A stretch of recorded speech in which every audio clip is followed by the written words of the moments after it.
The 47th annual Winmore Fleetwood Memorial Las Vegas Open runs from 16th to 18th of January. Sign up for a chance at Open Women's 2026 WDF World Championship spots.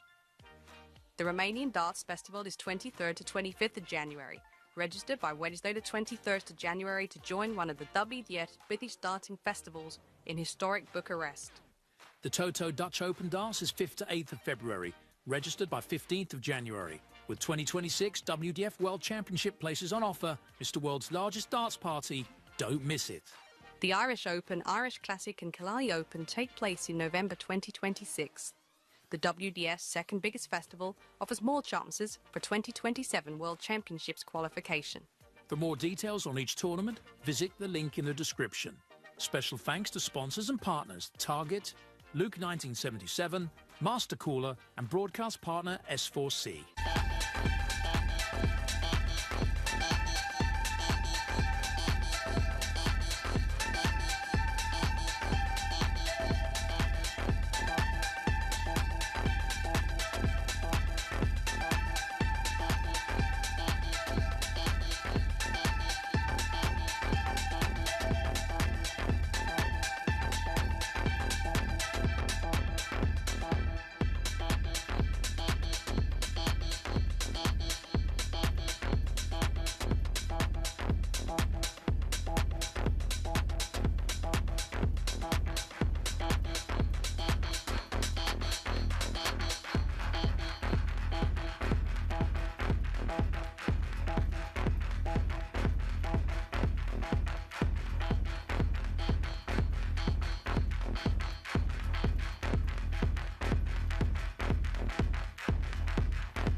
Open competition, and first of all we welcome to the stage the former Egypt Darts Open and Egypt Masters semi-finalist, the reigning Summer Classic and Spring Classic Darts Open champion from Czechia, Scorpion, Jiri, Brejcha!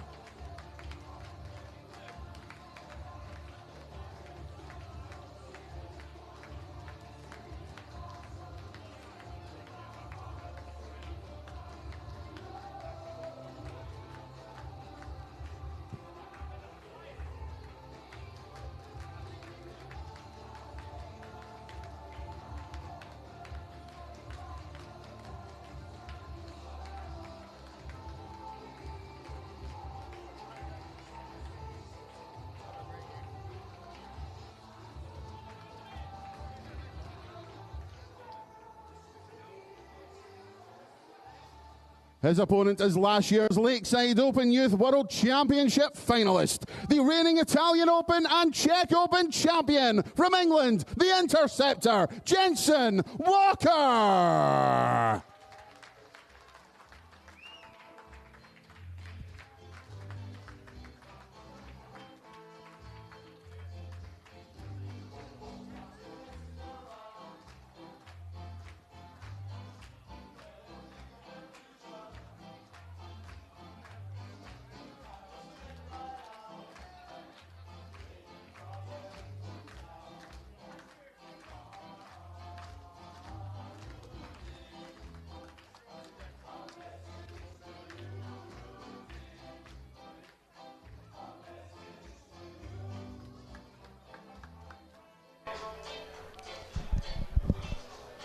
Welcome back to Lakeside, where this is teed up to be a truly super Sunday of darts.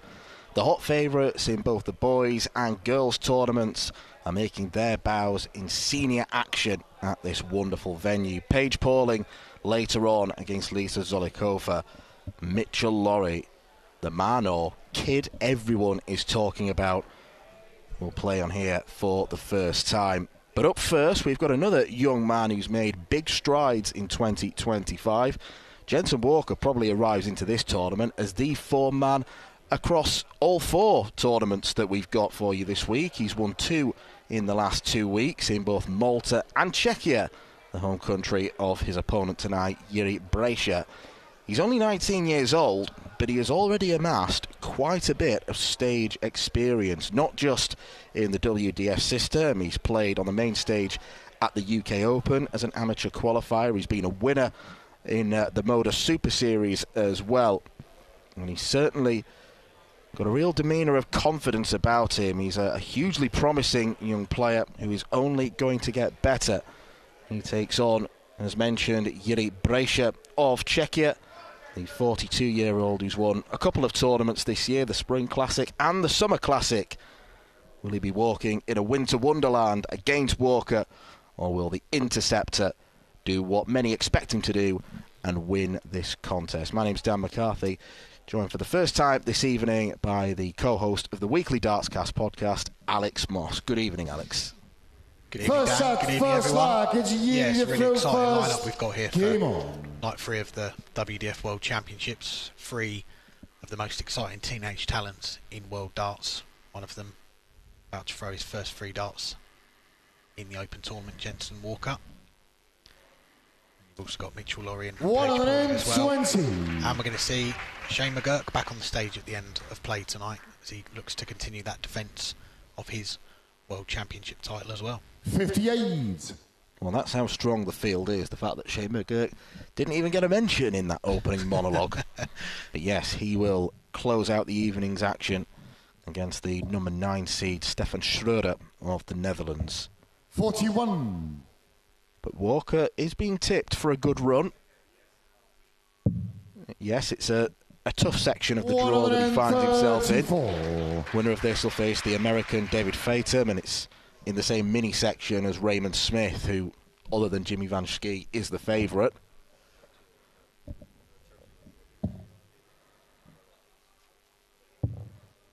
$177.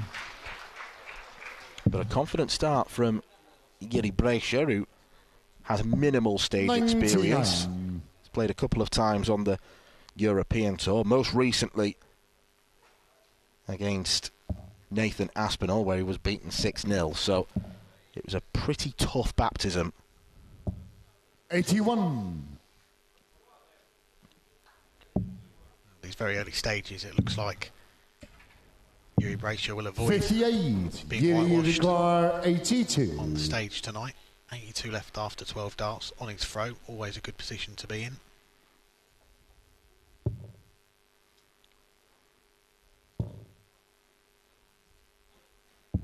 $62. Jenson Unicorn 152. Aggressive. 152. Won't go for Walker. 100. Jiri Unicorn 20. It's a highly unorthodox throw that Brejcha has. Yeah, that's came short in the first leg. Proving useful. Takes the first leg in 16 darts. Game on. It's a confident start for him. He's looking 100. to continue the winning run for players from Czechia in this tournament so far. Yesterday we saw Jitka Šroder get her Women's World Championship campaign up and running with a win. This afternoon we saw Jalbert win his debut in the Open tournament. 134.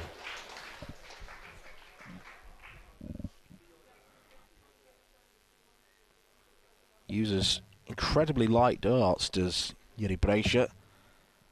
And a little bit like the man we saw earlier today, Liam Mandel Lawrence uses the springy points.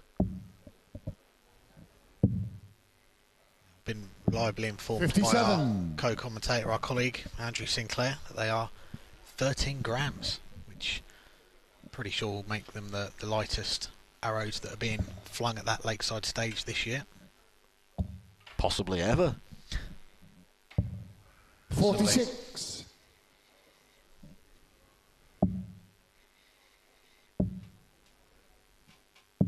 $134.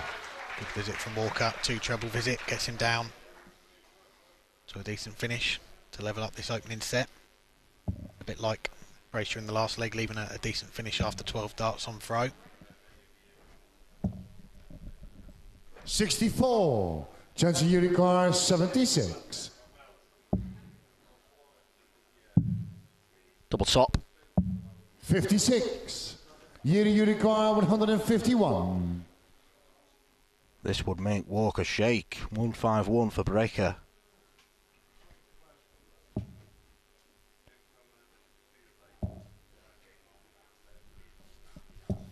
$22. Jenson Unicorn 20.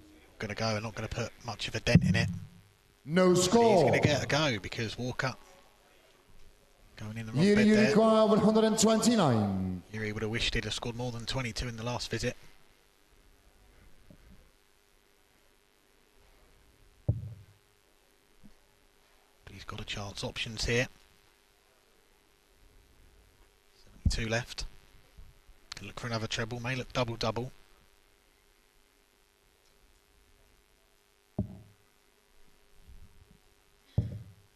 $77. Jenson Unicorn 20. This will be closer to double six. Well, not by much.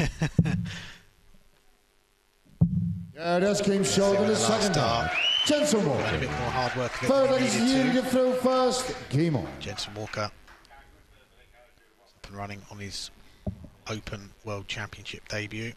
You mentioned it down that run to the final of the boys event last year. 140. He went into that event as one of the favourites. As the number 1 seed. I believe he won 10 ranking titles. 124. And I spoke to him a few months ago, just after he won that Champions Week at the Modus Super Series, the Cathedral of Darts. And he was saying that the defeat to Archie Self in the final was a last set decider. It took him a long time to get over. He said 4 or 5 days of sulking. And then he said on stage after losing that final, I'm going to come back stronger.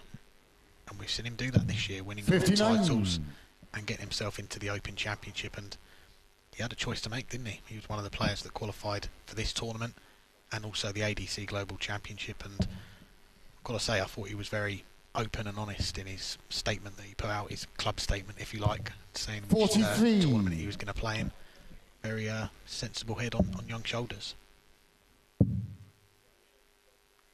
Yes, there was no corner flag company in the statement, was there? That was the only thing missing, I think. I've got to admit, I'm a big fan of the Jenson Walker brand. It's originally from Coventry, and 60. You can probably tell the shirt pays homage to the ska scene that was about in Coventry back in the 70s and 80s. 55. Walking onto the specials, I'm a big fan of that. Yeah, I'm with you there. A fan of the Coventry City football team, or to give them their correct title, Frank Lampard's Coventry City, who are doing a pretty good job in the championship so far this year. 121, Jenson you require 127. Treble 19. 87, Jiri you require 77. He's set up as well as he possibly could.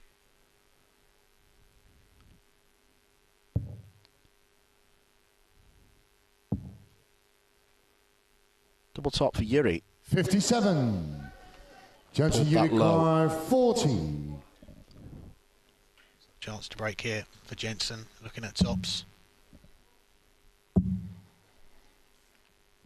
Yeah, that's King Schroder the third. Just like he did in the previous visit. That is the first break of this match. Goes to the young man, the teenager. Now throwing to win this first set. Forward leg is Jenson to throw first. Game on.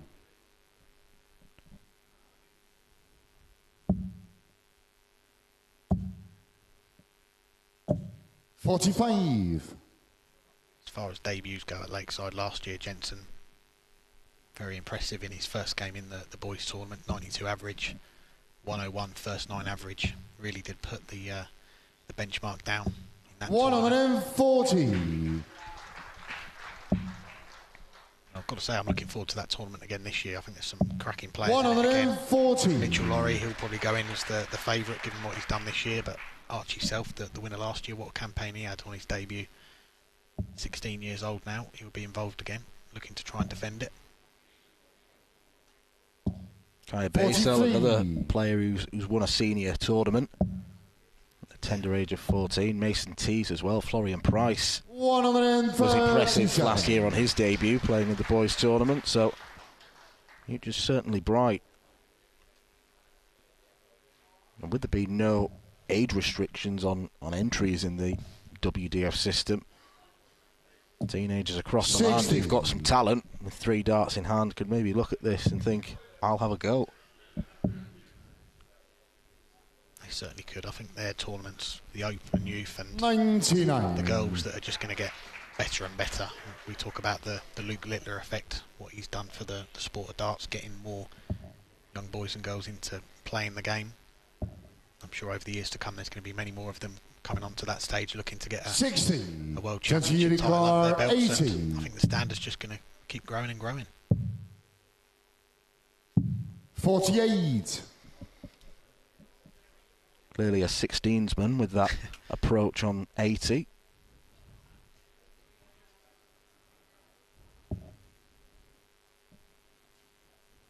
Good boards management, you've got to say, from Jenson Walker, and again that's something that we're seeing 60. The younger players. Jenson you require 32. Utilising every opportunity to leave their favourite double. Walker looks. That's King Schroder in the first set. Jenson Walker set to the interceptor. He goes 1-0 up.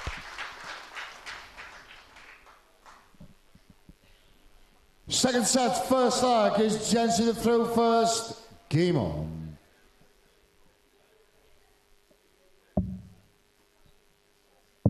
He's definitely racked up the air miles this year as Jenson Walker. 136.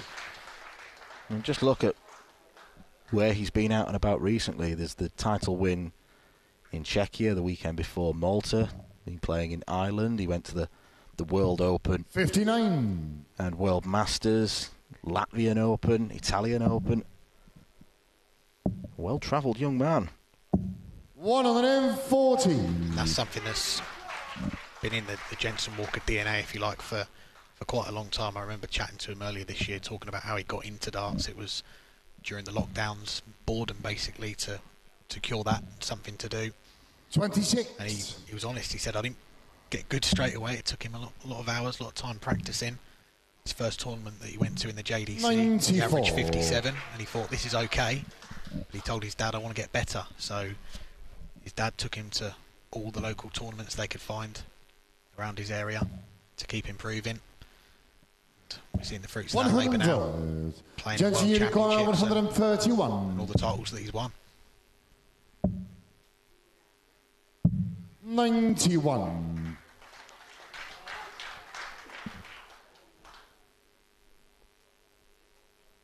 Well, he's certainly making big strides here. 140. 140 doesn't get Jiri down to a finish.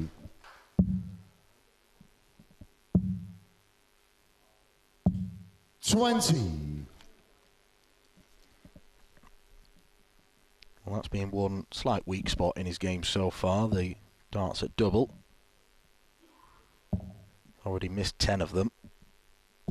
100. Jenson Jiri card 20.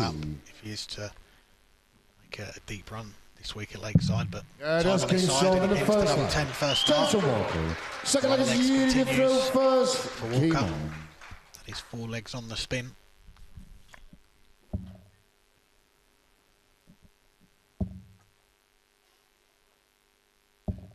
$140.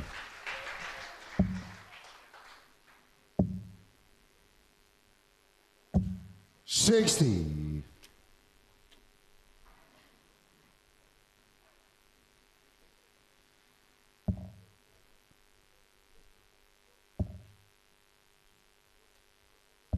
60.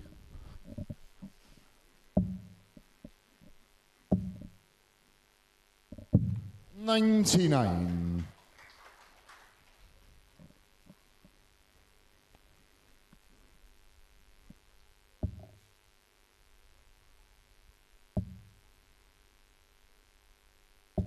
100. Finds the treble with the last dart. He looks to stop this run of legs.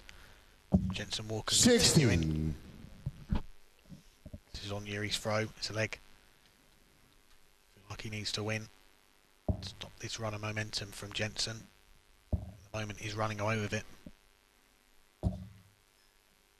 60. Jenson won't panic because this is a leg that he can afford to lose. 180. 180 for Walker. 141. Down to a finish. A better one than the 141. Puts the pressure on. He will get a go at it to try and double his lead in this set. 59. Jenson Jiri 102.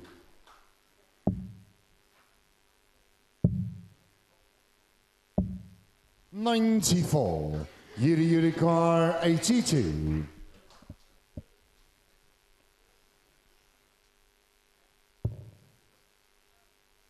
2 tops.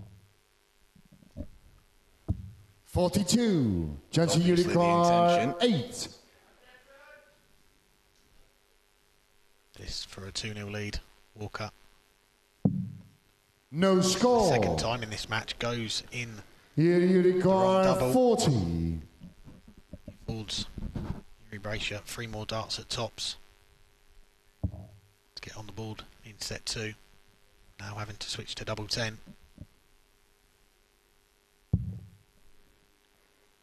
Can he work his way inside? Yes, he can. Yeah, that's King Sean in the second leg. Brejcha on the mark. Stops that run of Third leg legs. is Jenson to throw first. Walker. Came on. Annoying one for Jenson. 96.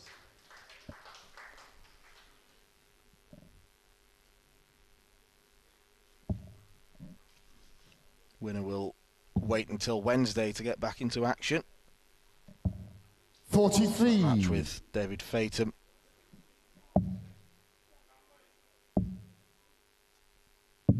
$137. David's had a good year. Going deep at the Dutch Open, which you've been there a few times now, Dan. You can tell us all about how tough that tournament is to win and get that far, and also just how crazy it is as well. How many people are involved in that event as well. It looks remarkable. Well, the best description I've ever had about the Dutch Open came from Richard Ashdown, who said it's 56. Glastonbury for darts fans. And it's hugely tough. Jeffrey Sparadans, who beat Fatum in that final, had to win 13 games to get his hands on the Dutch Open crown. David Fatum is one to watch. 59. Not necessarily because of his darting ability, although he does have that in abundance. He's a rather colourful character as the Scorpion. 140. He does have some jazzy shirts and Mentioned he's the Scorpion. We're watching the Scorpion here as well. Brejcha has that nickname as well. So we could have a Scorpion derby on our hands. Could indeed. With more darts like that. From Jiri, there's a 72. chance. 72 to go back in front in this set. Tops. 52. Goes inside. It's more Jiri, missed doubles 96. from the young man. Can Brejcha punish him?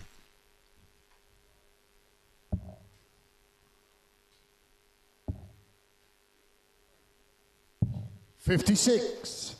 Jenson Jiri card 20.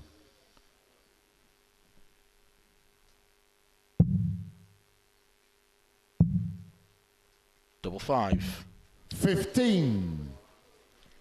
Seemed to flick at that last Jiri dart. card 40.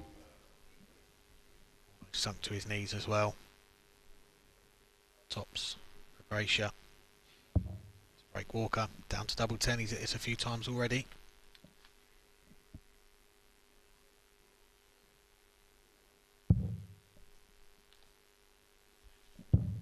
$13. Doesn't get it this time though. Jenson Jiri card 5. Jenson. Couldn't have got much closer. Double 2. No score. Jiri card 10. Worrying amount of faffing from Jenson Walker here.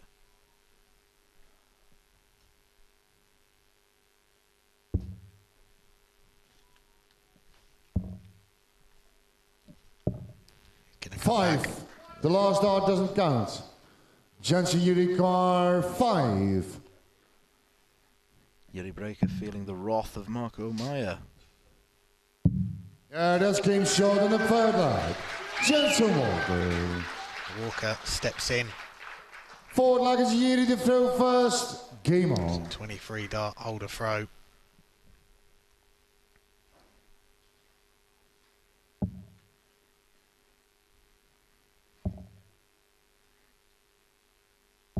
$140.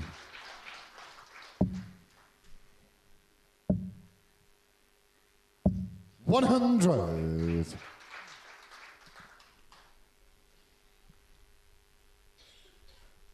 It's not been a flawless performance so far from Jenson Walker, but it's one of the next two legs. It will be going 2-0 up.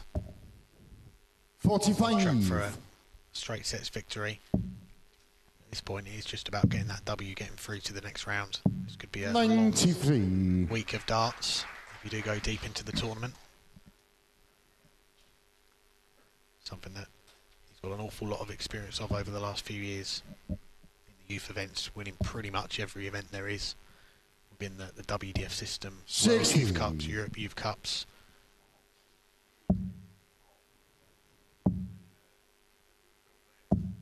$22. It's been okay so far from Walker. I mean, that visit aside, the scoring has generally been at a good level, but 17 missed darts at double already.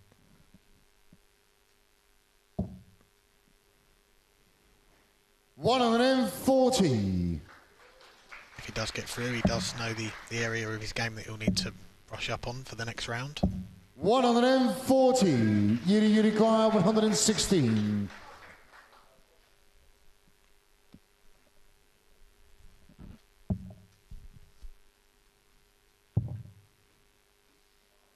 Big number missed, so you're just checking carefully.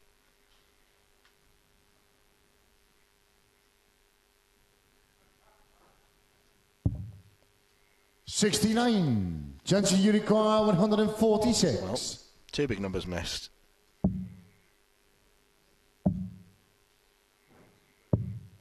$105. Jiri card 47. Just tapping him on the shoulder. Again, it's another big single he's aimed for that he's not got. 17 left. Making a right mess of this. One dart, he's going to get a double 8. Yeah, that's game short in the fourth leg. Jiri Brejcha. Unintentional exhibition Fifth finish. flag is Jenson in throw first. Game on. Sends this second set to a deciding leg. I don't think he'll be doing that again. 95. It's funny how darts work sometimes. Jenson Walker's hit the wrong double twice. It's proved costly. Brejcha hits the wrong double, ends up checking out. 55.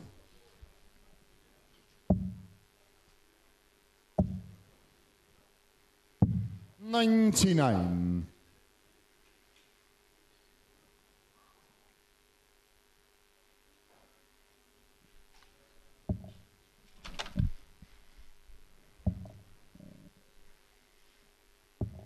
41. Well, advantage firmly with Walker now after the first two visits.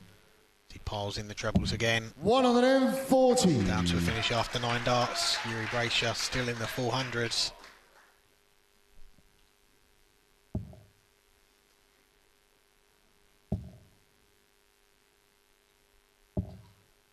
$100. Jenson you require 167.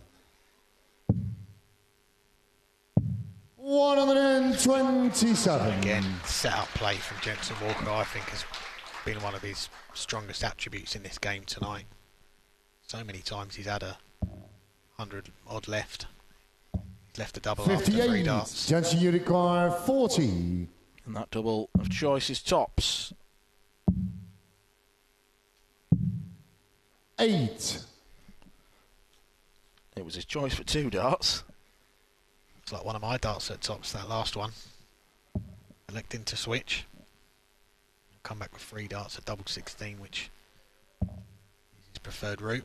He's had a bit more success on that so far. 41. Jenson you require 32. Can do what he likes. Jiri Brejcha's nowhere close. That's game short in the second set. Jenson Walker. Third set, first leg. It's Jiri to throw first. Jenson, Game you on. get the feeling is in third gear, strolling towards round 2.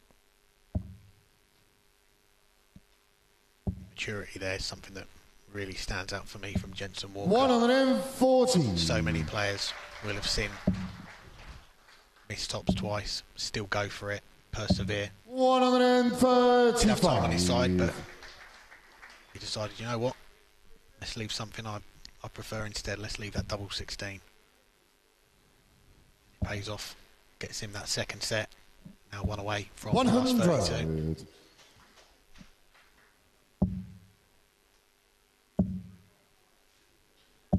100. $140.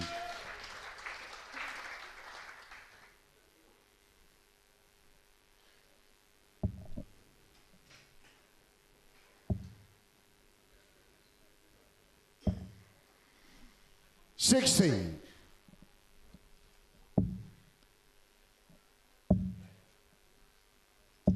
121. Scoring again from Jenson, on point. Yeah, 6 big trebles from 9 darts. He's looking very, very good for a place in round 2. 57. Jenson you require 105. Only 57 from Jiri. Double eights. Yeah, that's game short in the first leg. Jenson Walker. He joins the double-double finishing as well. Second leg is Chuckle to Jenson to throw himself. first. Game on. More exhibition darts. I'm sure will be available for bookings. 140. So I might be booking Jiri Brejcha and Jenson Walker, I think, for my next exhibition. They're going to pull out finishes like that.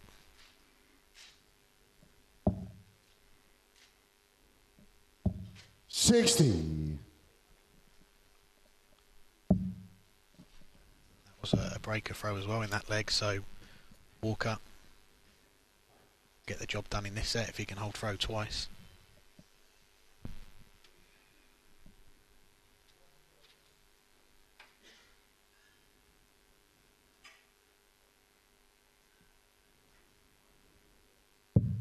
$59.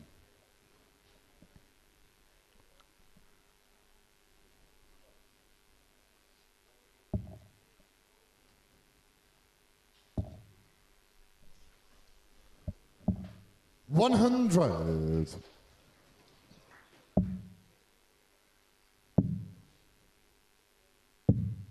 121.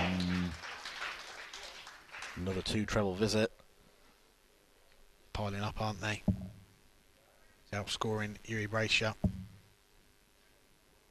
who right now looks to be heading for another first game defeat on the big stage.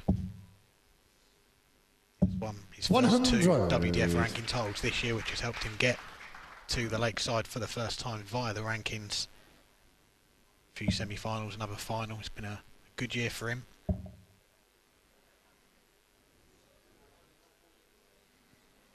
May need to invest in some glasses though if he comes back in next year. 135. See where those darts land. Jenson Jiri car 81. Jiri the squint Brejcha. Bullseye for Jenson Walker. 40. Jiri car 66. Missed to get that break back. 66. Ups for the 14s. So that'll be 20 for double 16. 34. Jenson Jiri car 41.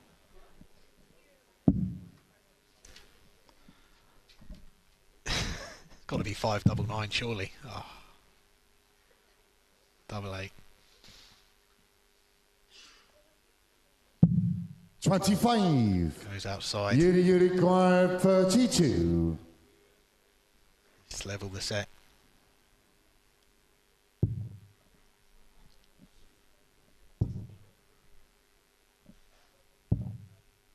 24. Jenson Jiri car 16. Raised eyebrows from Walker. An opportunity probably doesn't deserve. Yeah, that's game short in the second. Doesn't matter. It's an opportunity he takes. Jenson Walker knows he only needs one more leg. Replacing round 2. Yeah, one of the next 3 legs will be enough for Walker to win on his Open World Championship 59. debut here at Lakeside. Scoring's been good. Setup play's been good for the most part. There's more levels to get through. Believe, believe, believe, he says. 140. I'm a believer after those 3 darts. Kicks off the leg of a 140.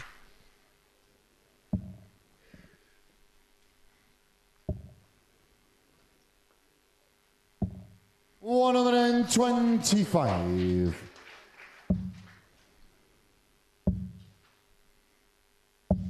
45.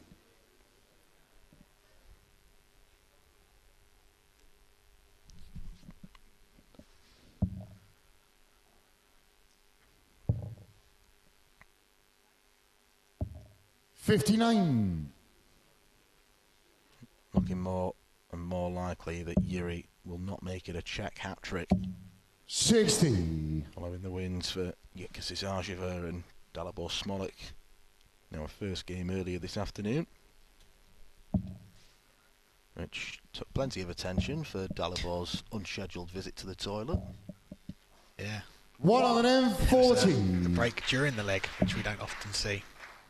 He did come back and hit the double straight 119. Jiri car 118.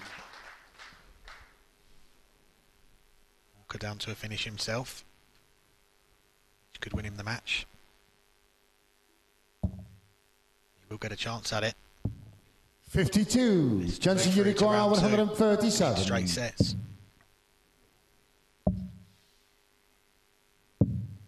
53. Jiri car 66. Doesn't go. That 137, a check out that he took out in that final last year against Archie Self, kept him in it. Doesn't go this time. Brejcha, double 16. 34. Doesn't go either. Jenson Jiri car 84.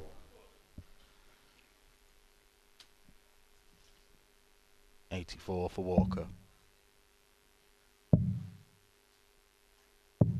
59. Jiri car 32. Very nearly won it in style. It's to extend the match. Double 8 for Brejcha. Dart left at double 4. That's King Schroder in the third leg. Keeps his World Championship 4 legged alive. Jenson in throw first. Game on.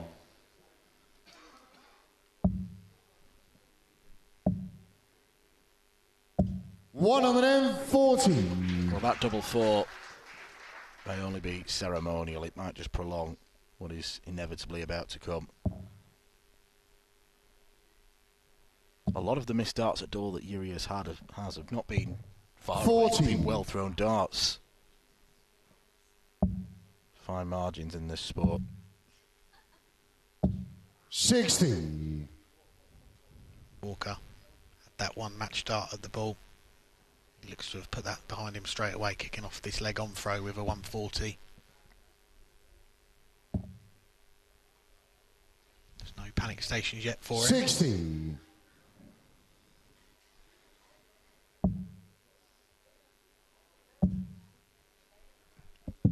59.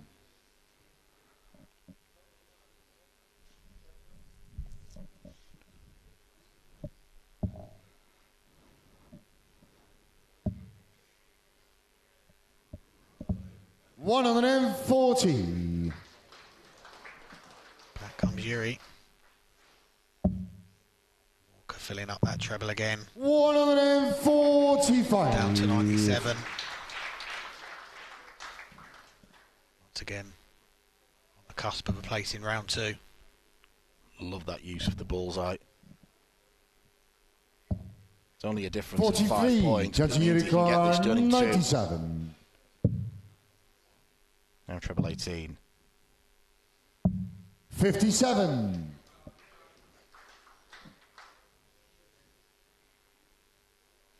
Well, it's good to see Jiri still smiling. I think he'll have enjoyed his first Lakeside experience.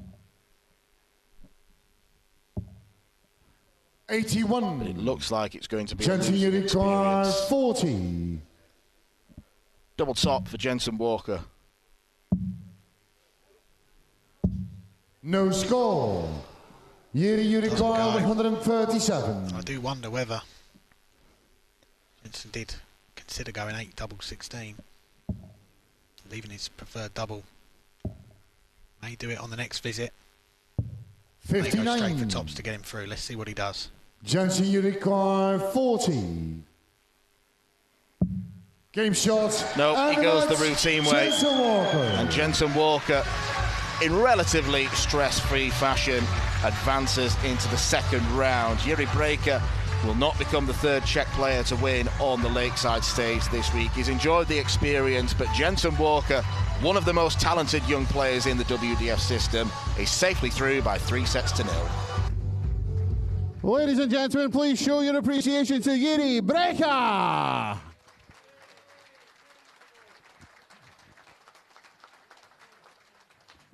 And marching on into the next round, Jenson Walker.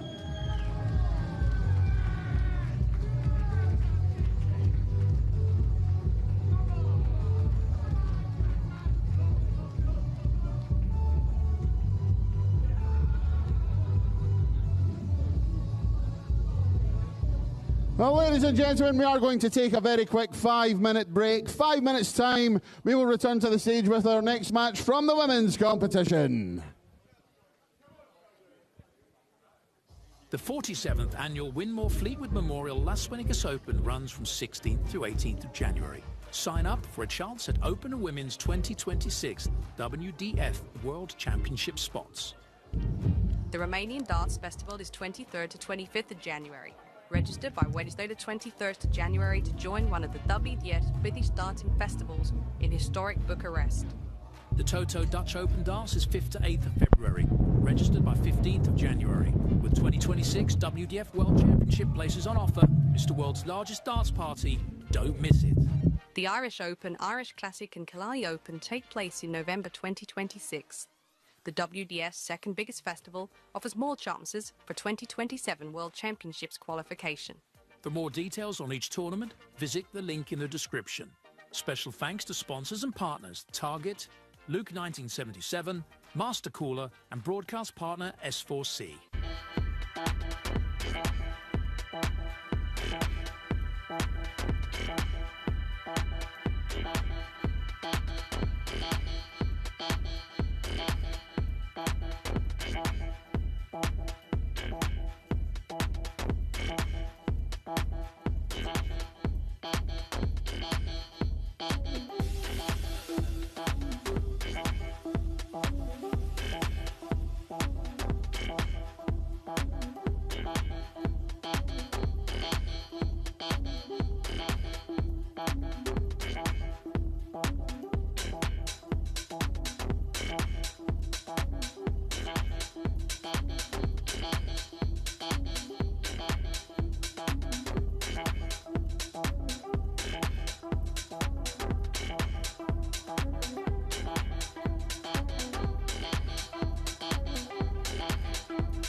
Ranking titles: the former Cleveland Extravaganza champion, the reigning Witch City Open champion, making her Lakeside debut from the USA, Aaja, Jalbert.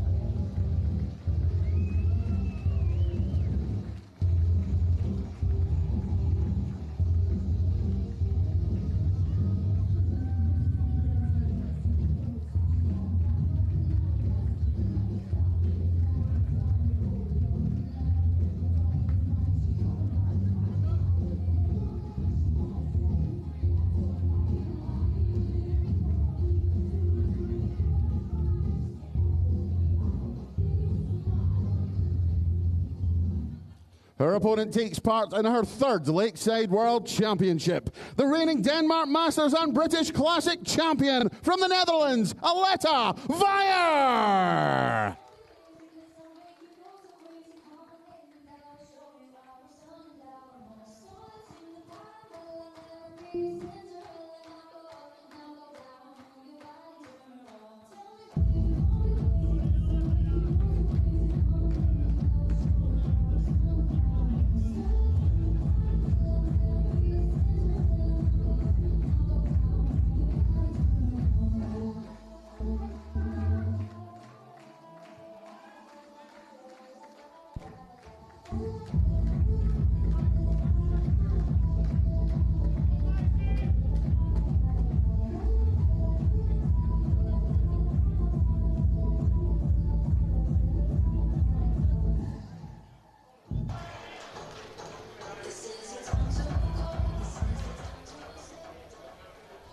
Back to the women's draw then, and we have Aletta versus Aaja.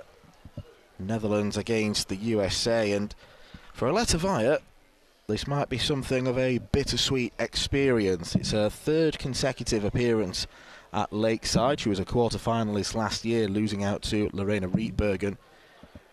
But upon the conclusion of this tournament, she's going to be putting darts on the back burner so she can focus more on being a mum, her personal life. So she'll be hoping to go out with a bang. She has had a pretty good year.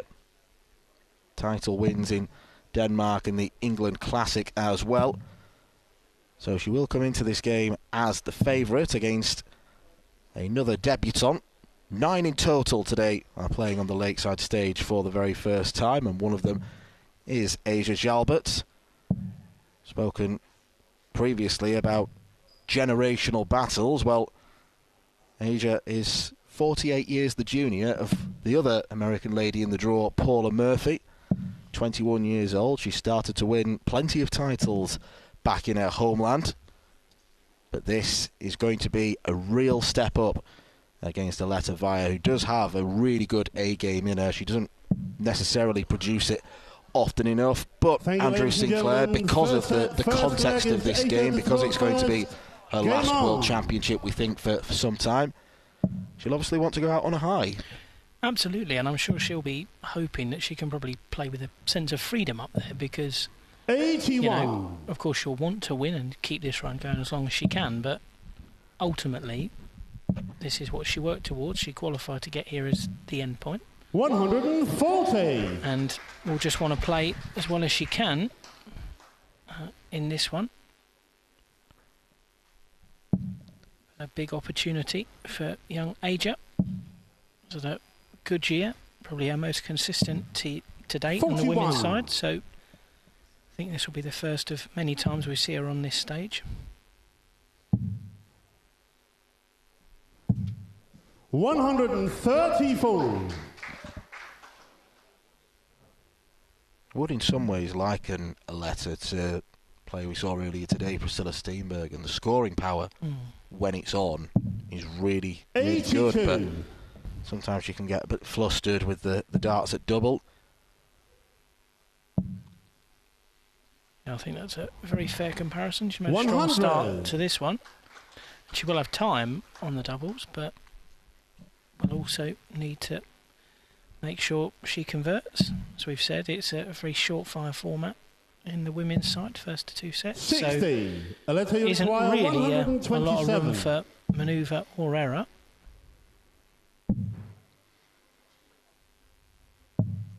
Not tempted by the bullseye. 87. It's a good leave. Tops after 12. Should be pretty pleased with that. First leg of the game. 100. That's a very good leg. Aletta, you require 40.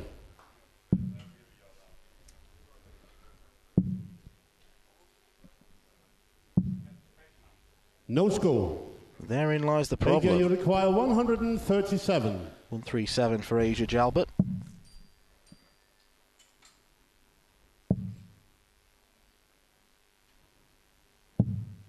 $59. Aletta, you require 40. Game from the first leg. Fourth time of asking. Aletta Wajer pins tops for the first leg of the match. To throw first. Early break of throw. Yeah, it's been an interesting year for Aletta. She announced a while ago that this would be the sort of end of the road for now, at least, while she's 29. Taking time to be a mum. And I think people may remember when she made her debut on this stage a couple of years ago, she was actually pregnant when she played here, which has been done a couple of times now, but was impressive to kind of continue and play at a decent level, obviously while carrying. But yeah, she announced that she got a win at the Denmark Masters back in May and played quite well there.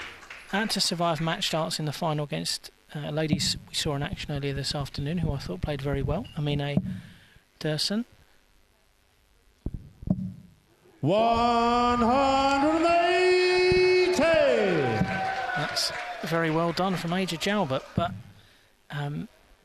no, Aletta played very well there. She did well to win 29. The British Classic in September as well, and that was a good bit of, I suppose, tactical travelling from Aletta, because last year she was part of the Dutch team that did very well at the Europe Cup. She won 3 gold medals as part of that team. 134. But this year she wasn't, because again she's sort of taking a break from playing at this level. So with a number of the top players out in Korea for the World Cup. 85. England, Scotland, Wales, Ireland, they'd all 144. gone. She made the decision to go to Bridlington for the British Open and the British Classic, thinking that actually this is going to be a more favourable field for me, and picked up that 44. title, played well to do so, and that was enough to really cement her points to get her here and put her in pot 1 of the draw.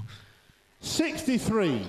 And it was a similar story for Aaja. The weekend before, she was in the World Cup, playing for Team USA, alongside Paula Murphy and also the 7th seed Tracy Firetag, who we'll see later in the week. 60.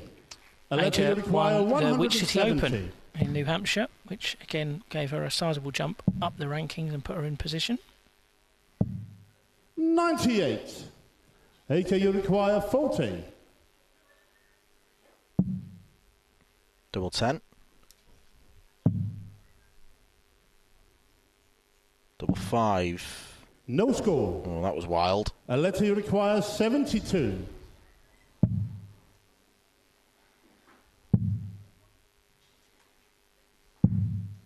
Game shot in the second leg. Aletta Maya. Well, that is punishment for Aaja Jalbert. Third leg, it's Aaja to throw first. Game on. Aletta was in the same boat in the leg before. Had 3 at tops and made no progress. Oh, 3 at a double, made no progress. And then came 60. back. But for Aletta, outside of those 2 title wins, her form this year has been quite scratchy. A lot of 84. Lower averages than we would expect from her, some early exits in tournaments, so I think perhaps testament to the fact she's not practicing as much as she was before. I'm sure that's ramped up in preparation for this World Championship, of course. Not an easy draw for her in the first round of the game that awaits her. In the last 16 is the top seed, 60. Fellow Dutchwoman, Lorena Rietbergen, who is coming into this one again a bit under the radar despite being top seed. She's not necessarily one of the people who's been spoken about as a potential winner or contender for that title. 100. Has played some very good darts all season. Number 1 seed for a reason. Yeah, she's number 1 seed because of the sheer 60. volume of darts that she plays. She is here, there and everywhere. And if Aletta wins, she'll have the chance for revenge after her quarter-final loss last year. 99.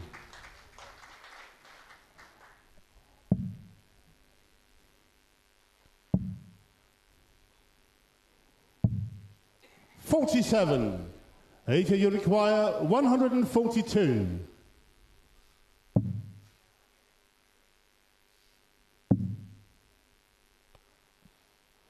Lovely double 17 cover shot there from 136. Aaja. Not sure she ideally would have wanted to leave herself on double 3. No, Richard Ashdown would, but it's not a double for everyone. Aaja, you require because 6. It's at eye level for him. 2 double 2. Game shot in the third leg. Aaja Jalbert. Well, it will be an interesting story for her to tell people in the future. How did you win your first leg at Lakeside? Game on. Treble 17, double 17, treble 17, followed by 2 double 2. If it works, it works. 60. So, good stuff from Aaja. She actually first sort of came onto my, I guess, radar as a darts player a few years ago when she won her first title, a senior women's title in the WDF system. She was just 18 at the time, so 121. it was very notable for her to win that. It's the Cleveland Extravaganza, another brilliantly named tournament from our friends in North America. And 100. She wasn't that interested at the time in pushing on fully with committing to the women's circuit because she wanted to focus on her studies and kind of all of that sort of thing that was going on in her life at the time. 81. But now, 3 years on from that, she's very active. I know she's got a big group of sponsors behind her as well. She's one of the, I suppose, big 4. There are sort of 4 45. top players on the women's circuit in the US that you always see at the business end of tournaments. If you look at their results from this year, there's a lot of finals semis, quarters, where they've all then been beaten by each other. It's 60. Aaja, Paula Murphy, Tracy Feiertag, and the one who hasn't qualified this year, Callie West, who actually won the first US tournament 60. of the new season. Callie, she won the Seacoast Open in Boston earlier this month, beat Aaja in the final. So, yeah, those four are really the four to watch for, but Aaja, of course, the youngest by 59. quite a distance, and really I think the American team are hoping that she can be an example for them. They're trying to do a lot more with the youth scene over there. They have a great support system over there for bringing them over for World Cups and all of that sort of thing, and that most of the American tournaments do run youth competitions, but I know they want to get numbers up and get more 60. Of their youth players playing and comfortable to play. So if she is someone who has graduated from their youth system, can kick on, that's something I know that the ADO team will be very happy 71. about. Aaja, you require 120. Shanghai for Aaja Jalbert. Needs treble 20. Definitely didn't need that.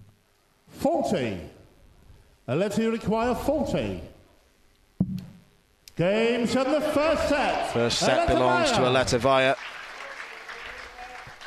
It's been a pretty impressive standard from both players so far. Throw first. Game on. Yeah, high 70s averages. I was going to say both playing well above their seasonal average.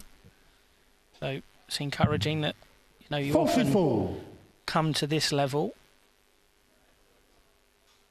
You want to play on this big stage. It's what these players, particularly on the women's side, this is the biggest prize on offer in the women's game.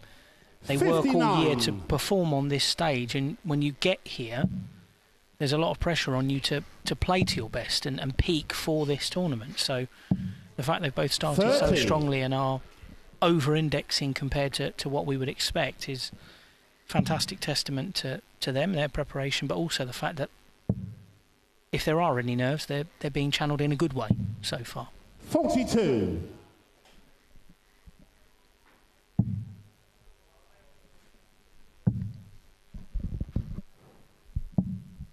96.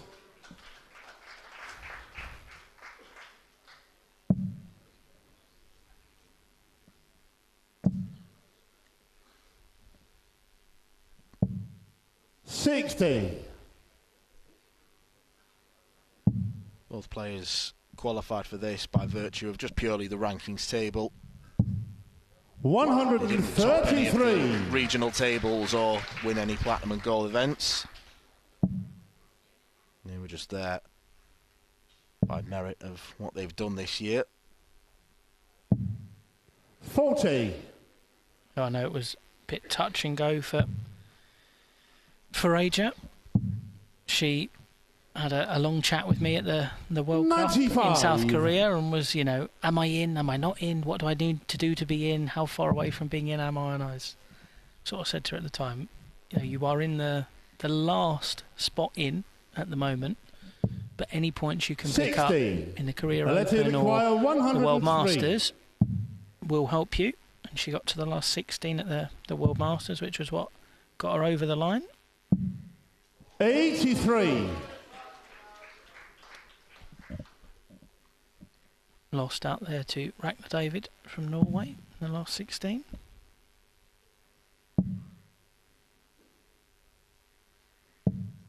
60. Aletta required 20.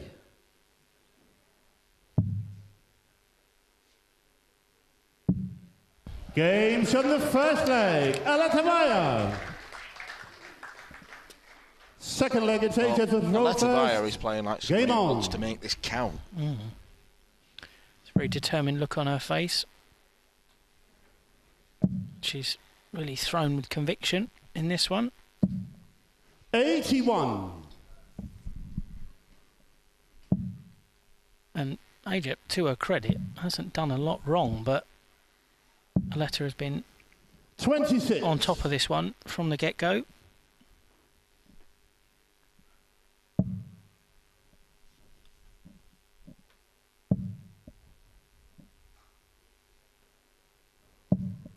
$100.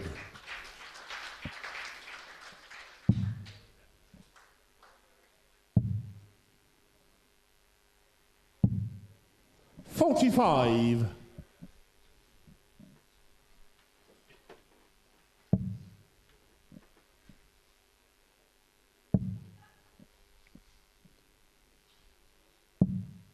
$60.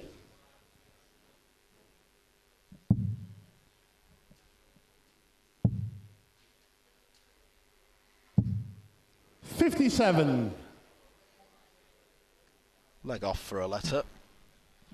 3-7-3 after 9 darts. She has got the throw in this set, so 78. Sure, she'll want this over and done with as quickly as possible, but you know, she will know that it's a break of throw that Aaja needs.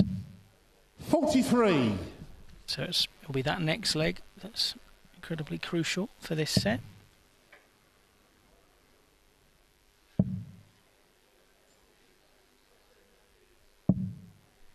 $81.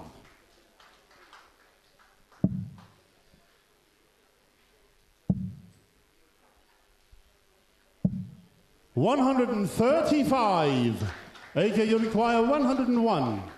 Well, if there's any errant darts, then Aletta may have a chance to get back in this leg.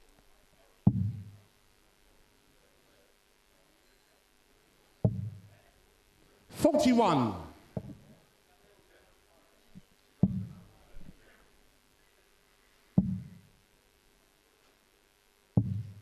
137. It's terrific Aaja, pressure. you require 60.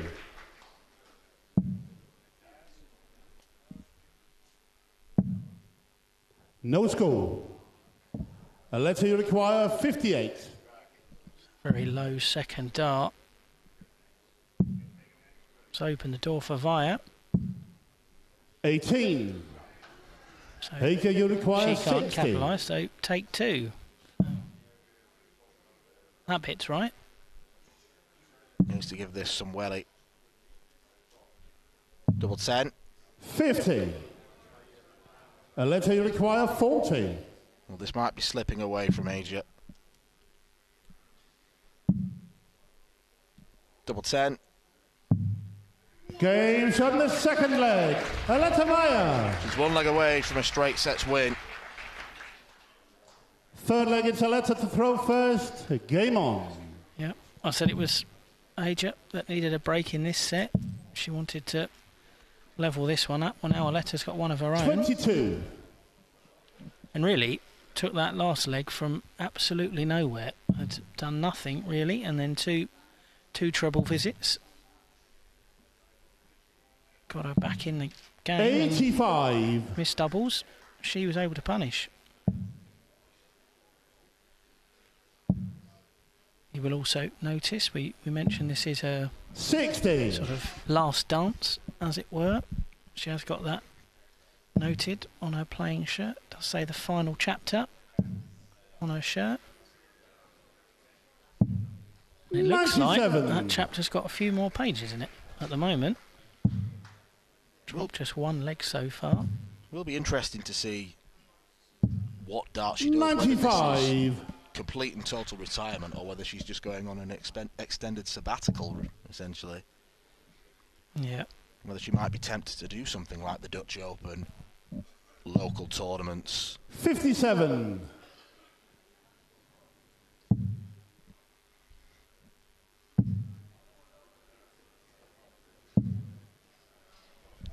$133. Yeah, I think for one weekend a year it's hard to turn down the Dutch Open, particularly with that carrying the golden ticket of qualifying back here for next year. 97. Yeah, she could go there, possibly win that. She didn't have to play any darts, and yet she's back at Lakeside. Absolutely. 57. So that's our Peter Machin, who sort of made a similar decision at last year's World Championship. That's very much his outlook was for this year. The gold tournament was in his home state, was played at his local club, so he said if I win that, of course I'll come back, but I'm not going to chase to come back. So could well be that she's in the same boat. It may be that she doesn't even need to if she goes all the way this week. That would also put her in the draw 129 for next year.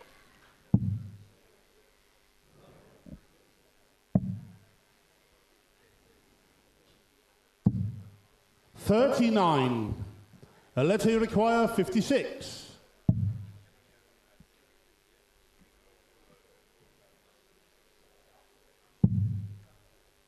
Match dart at tops. Game. Double 16. And the match. And Aletta does take victory by straight sets. This is going to be her final World Championship campaign.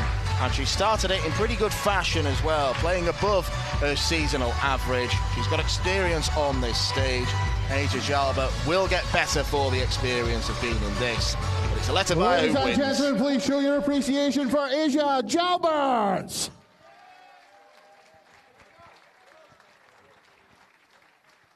And marching on into the next round, Aletta Wajer.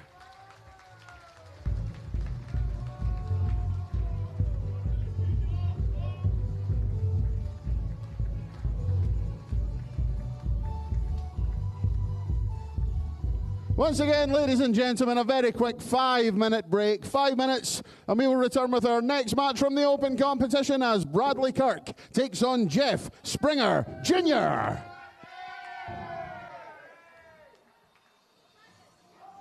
The 47th annual Winmore Fleetwood Memorial Las Vegas Open runs from 16th to 18th of January. Sign up for a chance at Open Women's 2026 WDF World Championship spots. The Romanian Darts Festival is 23rd to 25th of January. Register by Wednesday the 23rd of January to join one of the WDF British darting festivals in historic Bucharest. The Toto Dutch Open Darts is 5th to 8th of February. Registered by 15th of January. With 2026 WDF World Championship places on offer, Mr. World's largest darts party. Don't miss it. The Irish Open, Irish Classic and Killarney Open take place in November 2026.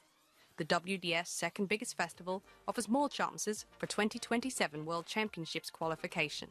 For more details on each tournament, visit the link in the description. Special thanks to sponsors and partners Target, Luke 1977, Master Cooler and broadcast partner S4C.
in the 25 WDF Lakeside World Championship.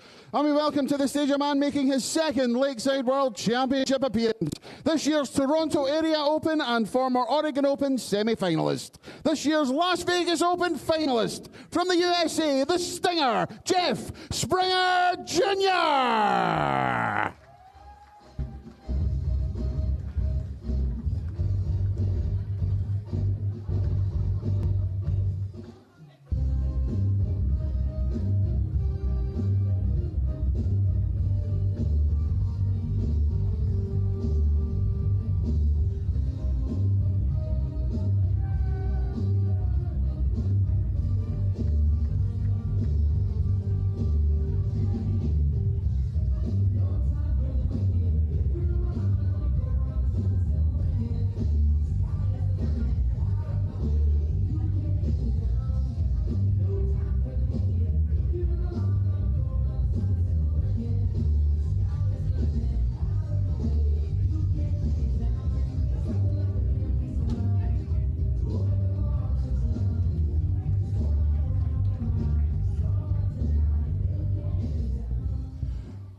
His opponent is a former Hal Masters and Riga Open finalist. Last year's Cyprus Masters champion from England, the Piranha, Bradley Kirk.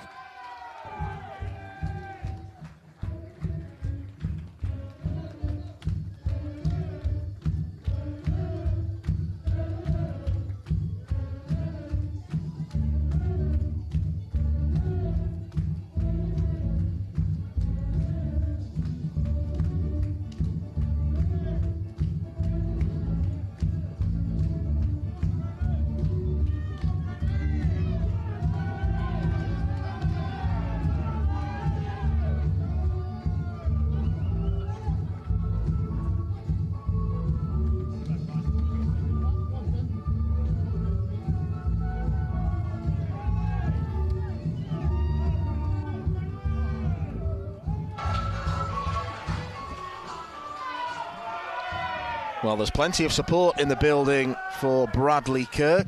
Loads of them donning the Piranha replica.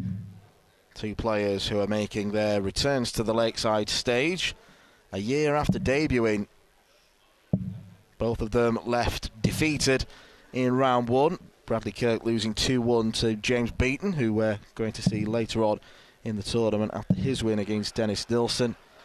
And Jeff Springer Jr. was defeated by Aaron Turner. Both came through the last chance qualifier last year, but did enough rankings-wise to qualify this time around in this England versus USA battle. Just the one WDF title between them.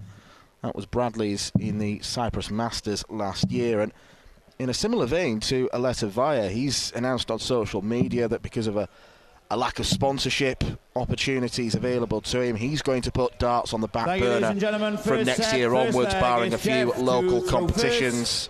So he will want to go out on a high against Jeff Springer Jr., who felt he didn't do himself justice against Aaron Turner last year, but he's had some very good results 100. This year. Absolutely, Dan, and it's actually funny, Jeff walked into the back room last year after he lost that game to Aaron, and the first thing he said to everyone was, the road to be back here next year starts now. You know, he took that defeat in his stride, to be honest, and he put himself in a great position to get back here almost straight away. It was the first North American tournaments of 2025, the gold rank Las Vegas Open. Jeff got all the way to the final. He beat a couple of fantastic soft-tip players on the way there, Ram Guevara and Brandon Perez. He also beat the man we saw win the first game of tonight's evening session, Jenson Walker, in the last 32 of that tournament. Eventually 86. Fell to Dave Cameron in the final, but the 111 points from that tournament put him in a great position straight away and allowed him to kick on. He also got to a semi-final of the Gold Toronto Area Open in June as well. So those two tournaments gave him 179 points. That did a lot of the hard work for him, and Jeff, just needed a little top-up at the World Masters, which he got. Made it out of the groups, got to the last 64. And now the Stinger finds himself back on this stage. And I think we are going to have to We are going to have a word with him about this. We've got 2 Scorpions and a Stinger in the same tournament. I think we're going to have some bragging rights between these 3. Stinger versus Piranha on stage. We need to call pest control. Jeff, you require 56. Jeff looking to land an early sting on Bradley Kirk. Double 10. 36. Bradley, you require 80.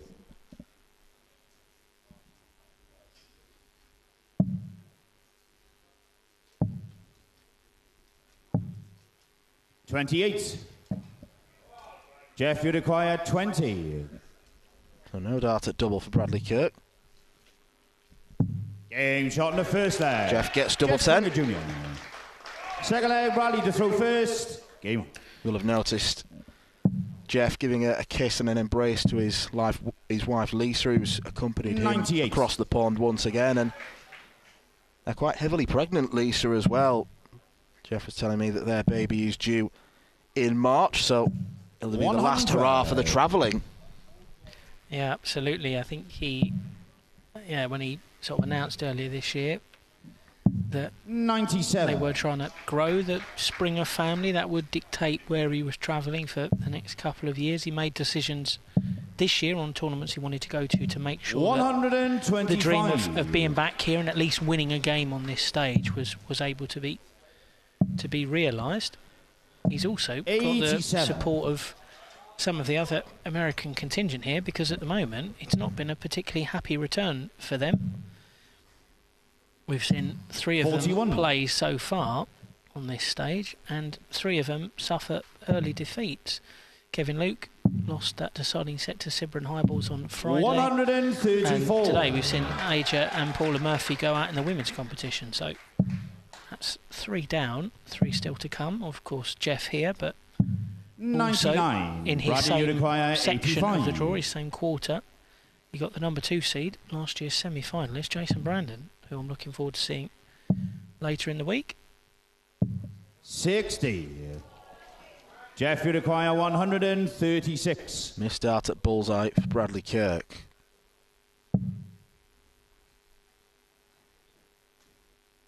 Frustrating dart for Jeff. Couldn't follow the perfect first one. Bradley, lovely setup 25. shot.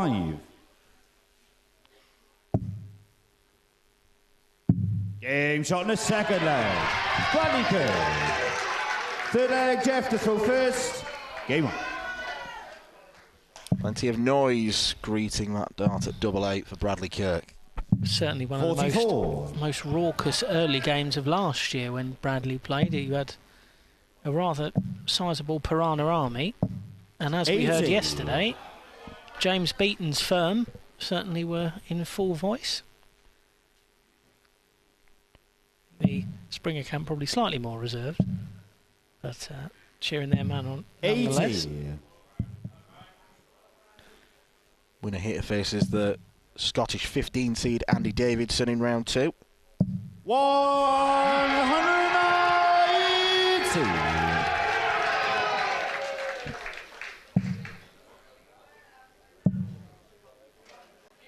I mentioned 83. Jeff, he did the bulk of his work in those 2 gold-ranked tournaments.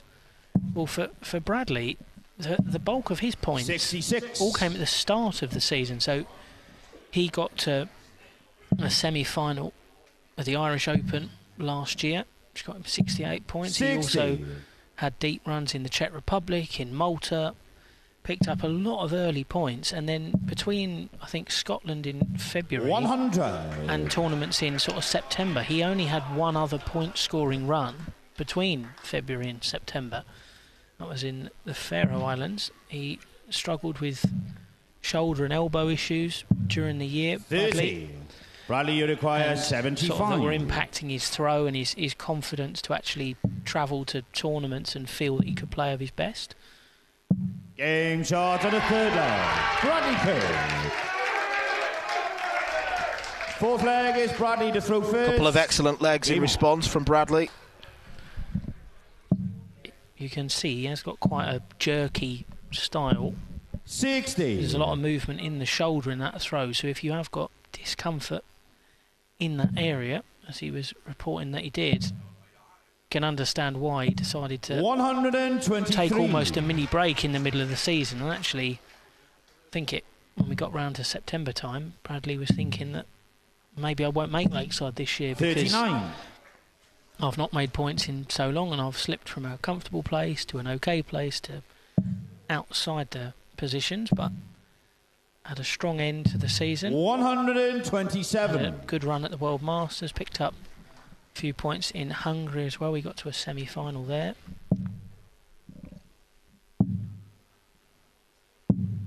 $60. Bradley has been one of those players in the sort of John Scott mould, as you would call it, Andrew, who does an awful lot of the WDF events, the smaller bronze ones where he can chip away, pick up points, does a lot of travelling.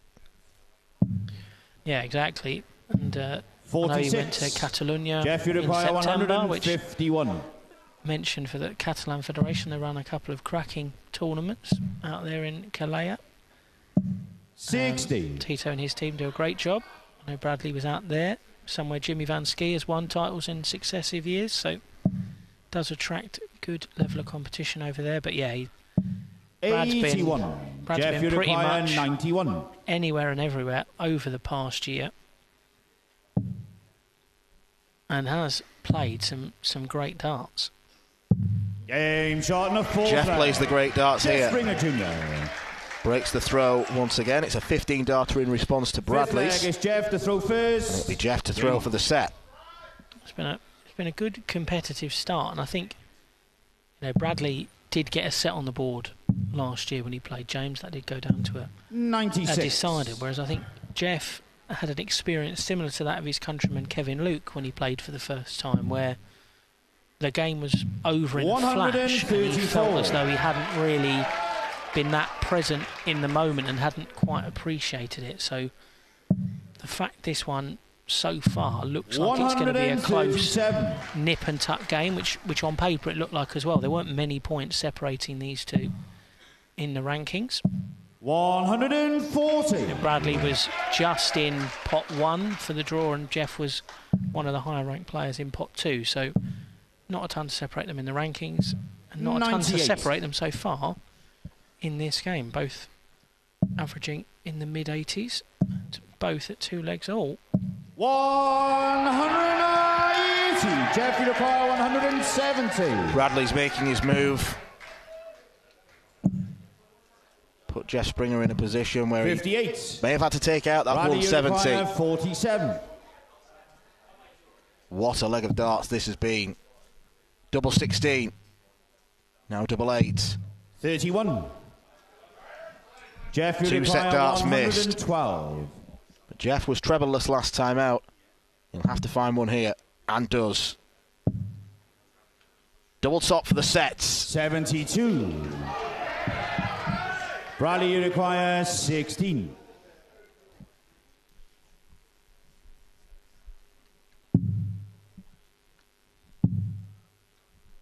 Now double 4. 12.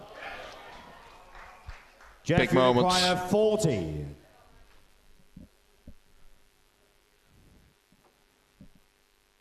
Game shot and the first set. Well, Jeff Springer Jr. can celebrate winning his first ever set on the Lakeside stage. Game on. He had to dodge many bullets, or many bites, if you will, with him being against the Piranha. 57. And how much of a sting in the tail is that going to be for Bradley Kirk? 5 darts to win the set. That's got to hurt. Quite. 99.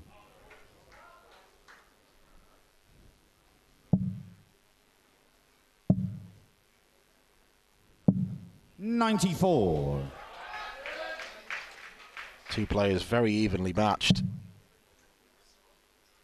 And it's as if they throw at exactly the same speed as well. 174.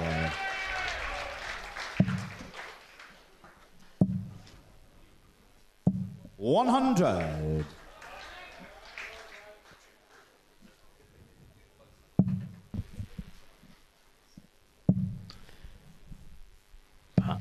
55. As I said, I think on paper this one to me had all the makings of a game that would go 5 sets. Said similar last night for that game we witnessed between Carl Schaefer and Daniel Baudick, and this has got a similar vibe to me. It's been a higher quality than the one last night, would be fair to say, but in that, as you say, the pace of these two is very similar, which makes for an eminently watchable game, but also a close and competitive one. 94. Jeff, you require Bradley suffered 80. the disappointment of not winning the first set. He missed 5 darts. Jeff looks to break at the start of set 2. Tops is nailed. And he's starting to show some emotion. Second leg is Jeff to throw first. The little grunts have come on.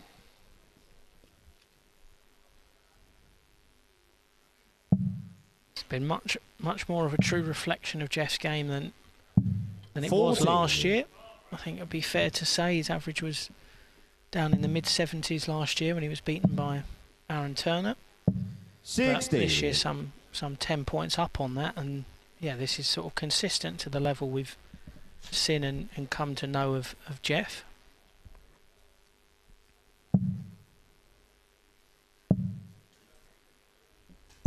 $60.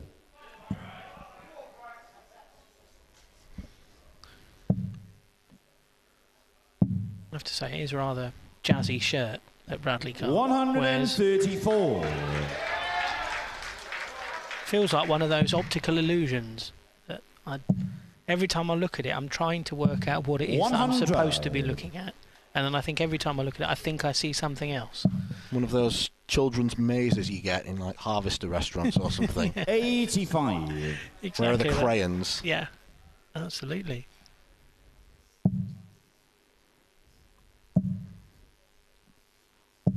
$100. Maybe when he wins, we can ask Brad what the inspiration is for that shirt. 32. But I think regardless of outcome here, it's fantastic to actually see Bradley back on this stage because, you know, many years ago he was a 100. A very strong player in this system. When he was, you know, younger, he was an effective youth player. He did incredibly well on the development tour. Turned down a tour card at the time, and 96. You know, then Jeff, I know had some troubles away from the hockey that took some time away, but has also been a fantastic helper to the English Federation. It did an awful lot with their youth scene, which is growing and blossoming. 89. Bradley, you require 94. Agonising miss for Jeff Springer.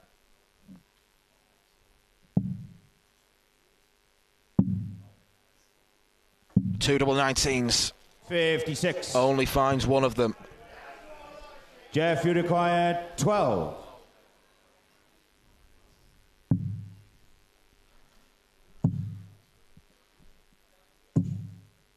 No score. Bradley, you require 38. Tension rising.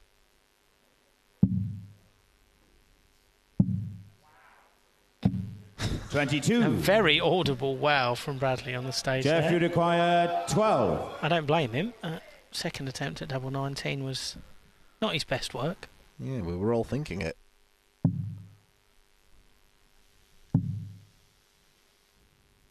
Game shot in the second leg. Jeff Springer Jr. Jeff Springer Jr. may have got away with one. Game on.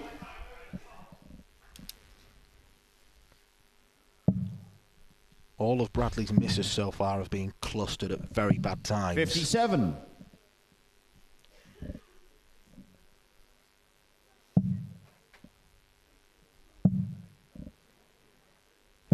$100.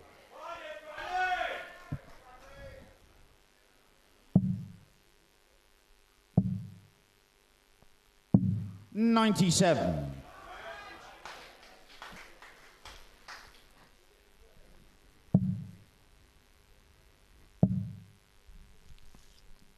$60.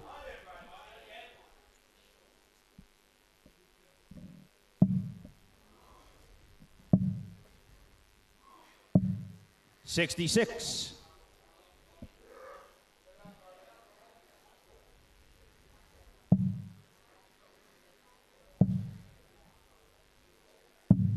$59.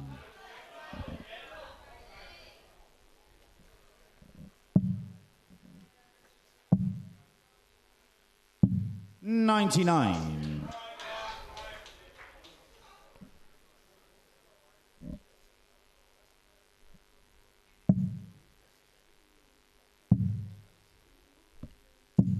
$117. Good darts from Jeff. Doesn't leave him on a finish, but got the 2 trebles. 100.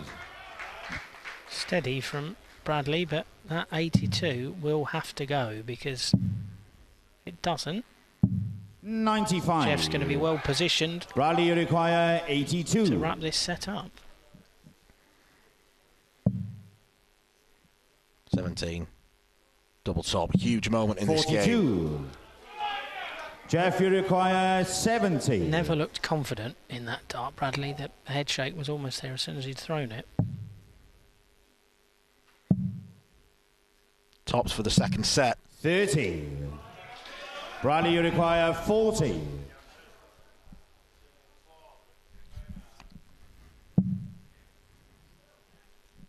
Game shot in the third leg. Bradley Kirk. Bradley Kirk deals with the challenge.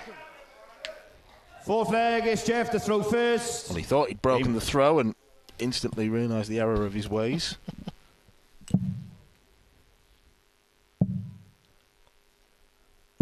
$60.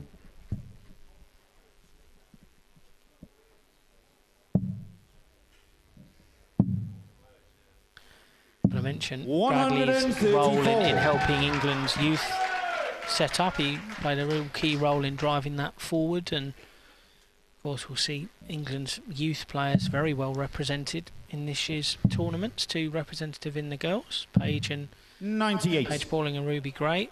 On the boys' side, you've got Kaya Basil, you've got Mason Teese, and of course Archie Self as well, the returning champion. 140. You'll be seeing Paige next as well, actually. She makes her debut in the women's competition. Looking forward to seeing 60. how she gets on there against Germany's Lisa Zollikofer. Certainly will be. 95. Every girls' title there is available to win, so it'd be good to see her make the step up now.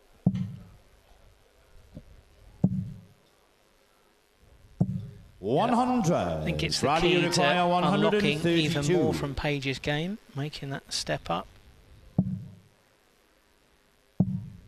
So I think the one thing that maybe she doesn't always get on the girls' side is competition in every tournament. So sometimes you do get away with, you know, ropier legs or inconsistency. Whereas on the women's side, if she wants to progress and qualify for tournaments like this, you've got to be at your best. 16. More misses for Bradley Kirk. Jeff, you require 123. Now this genuinely would sting.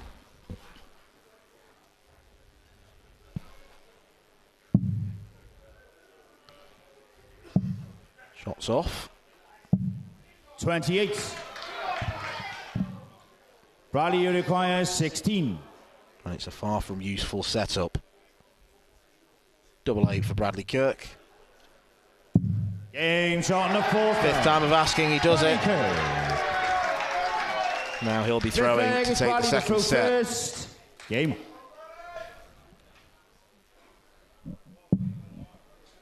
I'm with you, Andrew. I think this is primed to be a 5-set game. 174. Second 174 of the match, which I know our referee, Garen Roderick, will be delighted with. 140.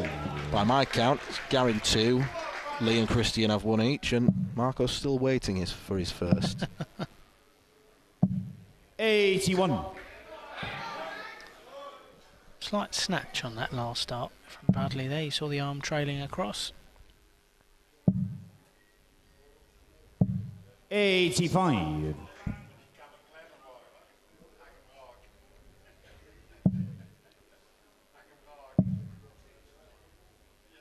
$140.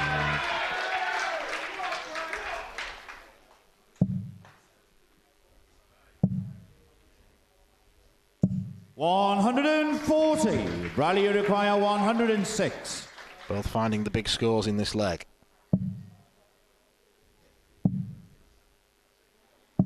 $98. Jeff, you require 136. One next to it. Annoyance on the 96. face of Jeff Springer. Bradley Kirk missed 5 8. darts for the first set. He has 3 in hand to level up the game. Double 2. Huge moments. Bradley Kirk does get the second set. Third set, first leg is Jeff to throw first. Game on.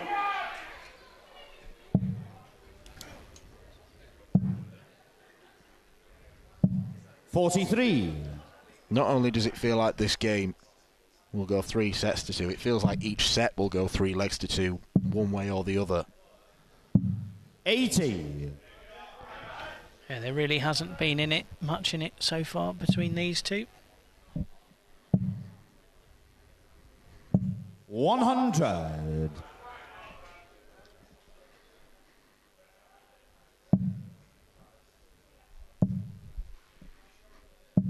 $41.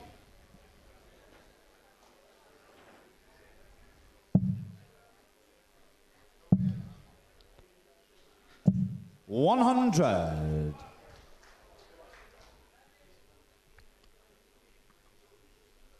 Like quite a few of the players who were in action this evening, the winner of this 67 will be waiting until Wednesday for their next contest. That one against Andy Davidson, as mentioned. Yep. That's 40. because we don't have afternoon sessions this year, Monday, Tuesday and Wednesday. A decision taken based on feedback from the players. Same as the one to extend the 97. format of the first round this year. But yeah, that will mean that we're not back on the air until 6 o'clock tomorrow 42. night. It's a very bumper session tomorrow. A lot of top talent coming your way, including someone I'm very excited to see play here for the first time. Germany's Paul Kroner. Watched him practicing last night. He was throwing some very good stuff and has been throwing some fantastic stuff on the floor all year. So he will be someone 95. well worth tuning in Bradley, to see tomorrow evening. 117. Of course, Neil Duff back in action as well.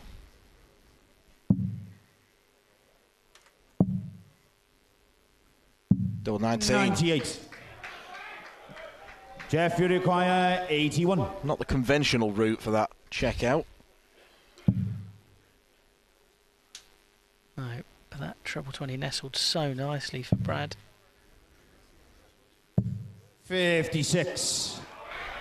Bradley, you require 19.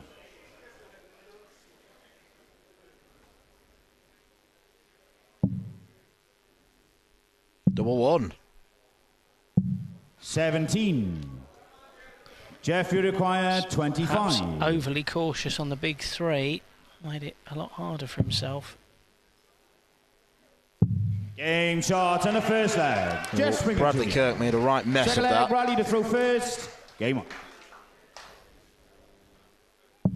And that ends the little 3-leg run from Brad. 93.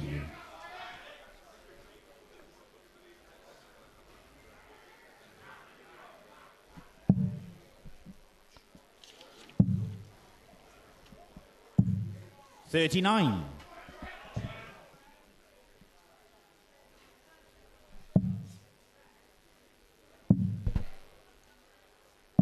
$93.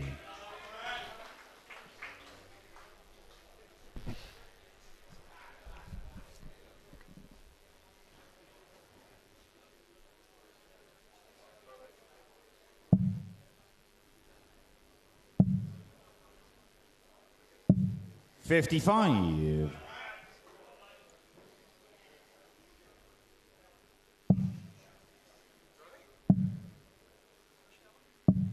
38.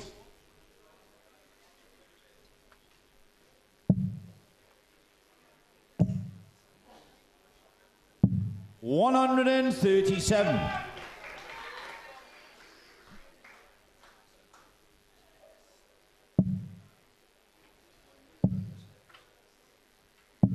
44.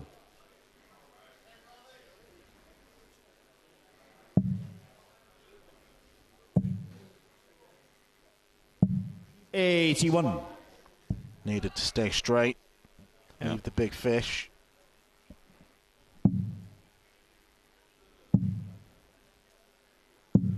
Good thinking. 719s leaves a ton.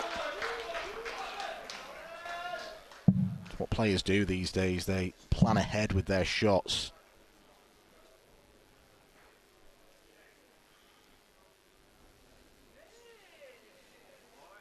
Yeah, a lot better board 41. management than just sticking at the top and working it out once you get down to the small numbers. Treble 19. 76. Jeff, you require 148. Perfect first start. And follows it. Double 14. Game Huge check out from Jeff Springer Jr. Jeff Springer Jr. Bradley Kirk was sat on double 12, ready to go. Third leg, Jeff. And Springer lands a haymaker. It's a fantastic finish for the man from the Pacific Northwest. And now he's in a position to throw for the set. 40.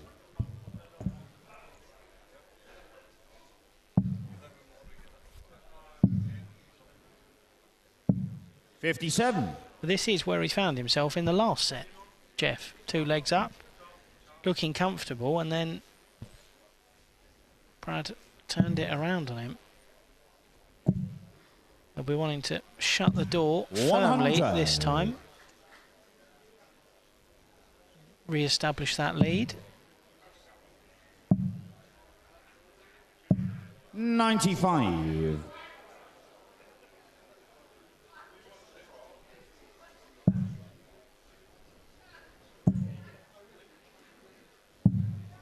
92.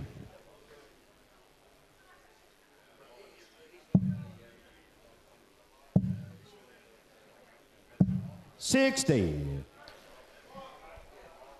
We spoke in the last game about pressure and how that may, well, the lack thereof for Aletta Wajer, this being her last 140. tournament, and how that may affect you. You mentioned Brad making the decision to step away potentially next season. Well, in a sense, you could think that makes this a free hit for him. But Jeff, you require 129. By the same token, if you're looking for potential sponsors, you might also be thinking, well, a deep run here, that could set me up for another year on the circuit and with some healthy points 78. In my back pocket as well. So potentially a lot riding on this game for him. And of course, Jeff, I think this is, almost more of a moral victory 95. For him after, being Jeff, so disappointed last 51. Year. But, had to become a dad for the first time. Love to do it. 11. Having achieved Bradley, you require 167. A new career high in the darting world before he gets a personal high.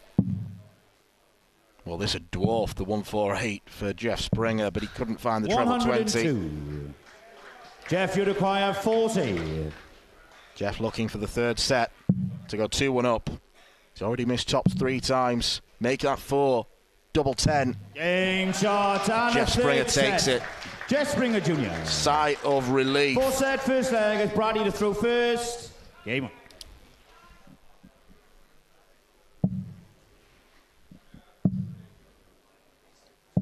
$100.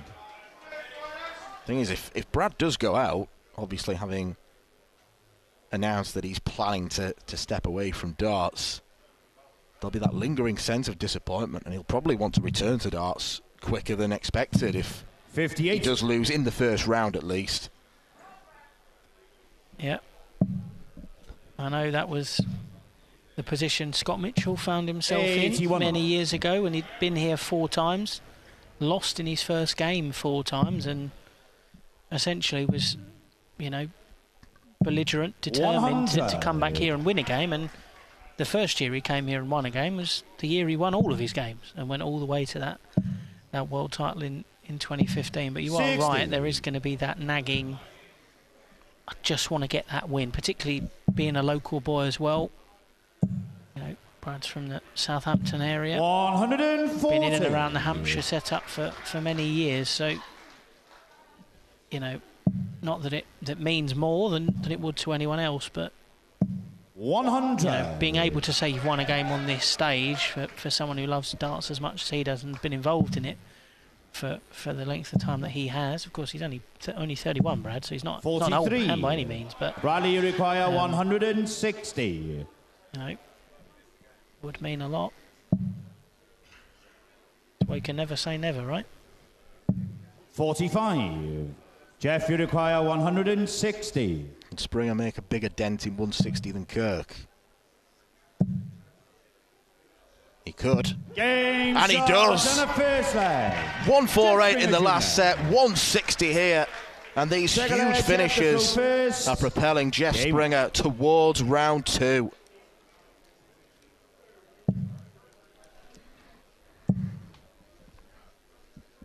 $81.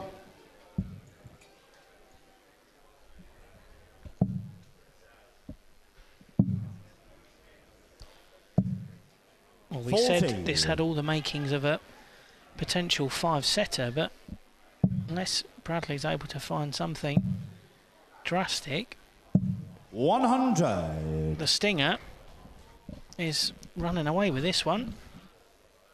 4 legs on the trot now, 2 huge finishes, and potentially 2 legs away from a spot in the last 32. So finish line is in sight now for Jeff. 85.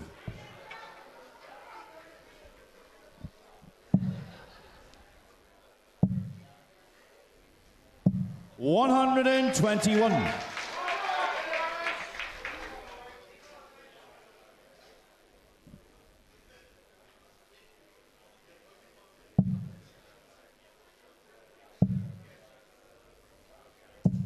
$41.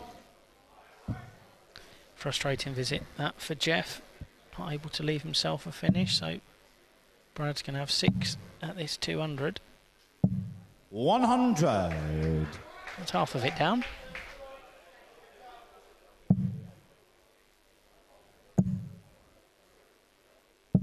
$100.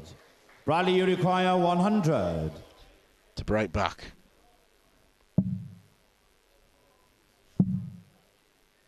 Double 10. 90. Jeff, you require 94. We'd fancy him to get this, wouldn't you? This is small fry compared to what he's been hitting. Game shot and a second leg. Jeff Springer Jr. Well, Jeff Springer has found quality when it's mattered. Third leg, Bradley to throw first. Game on. And that's what winners do. They can go to the well in very difficult situations. 78. Yeah, looks as though it is going to be 4th time lucky for the American contingent of this year's World Championships. And 100. It has been a fantastic display of combination finishing for Jeff. We've had an 80, a 91, a 94, a 148 and a 160. 180. I mean, Brad's had 3 of those to none for Jeff, but they have so far helped him north. 97. Unless this is a catalyst for a comeback.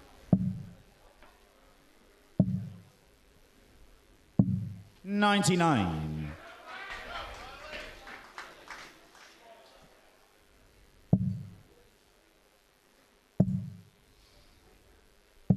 85. Bradley, you require 144.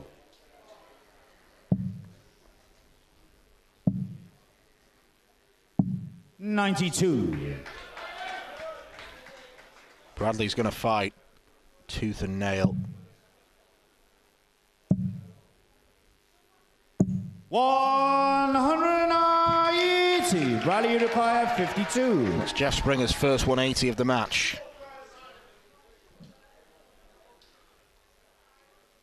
Makes this a little trickier. Double 16. 20. Jeff, you require 39.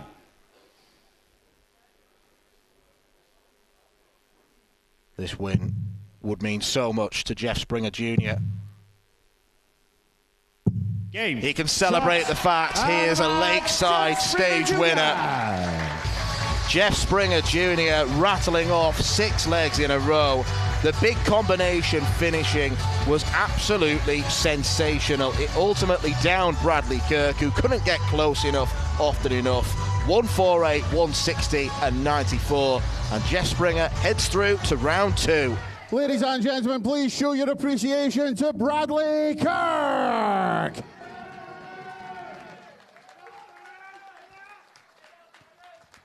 And into the next round, Jeff Springer Jr.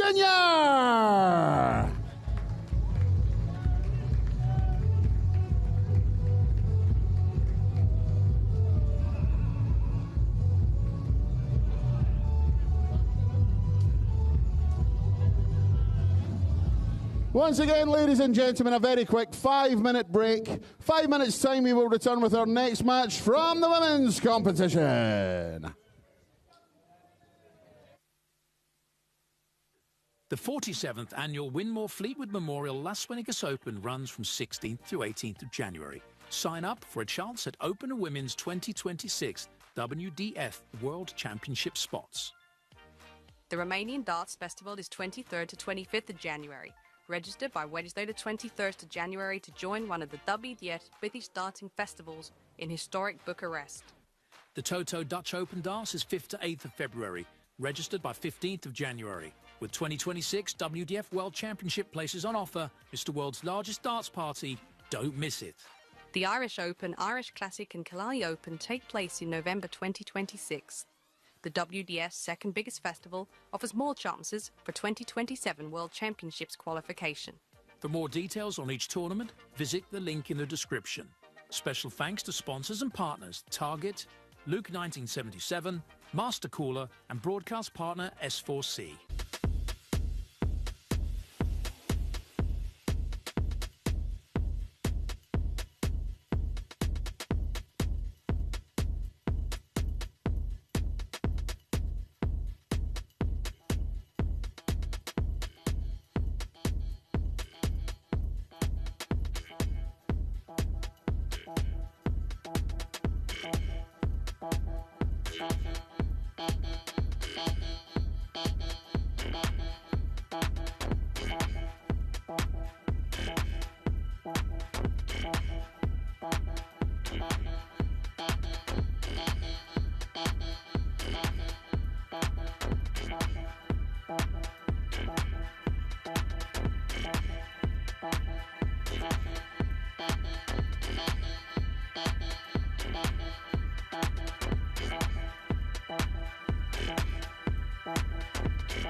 champion from Germany, Lisa Zollikofer.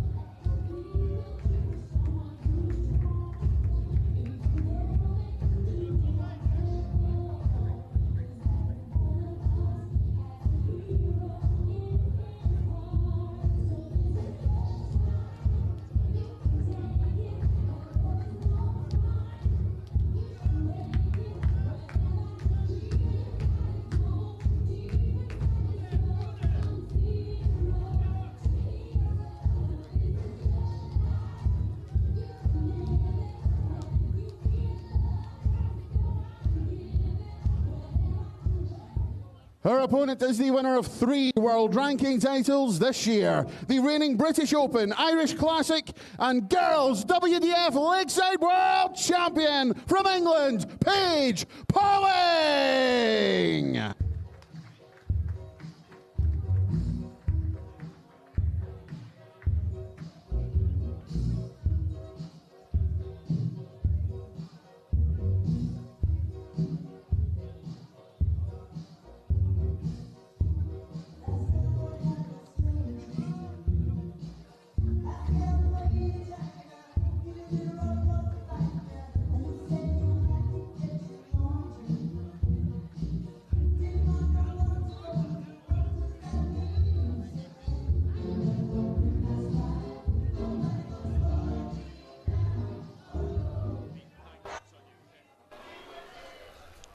Well, Paige Pauling is about to step up in class. The reigning girls world champion who will be going for that title once again over the course of the next weekend. But she is here competing in the women's tournament.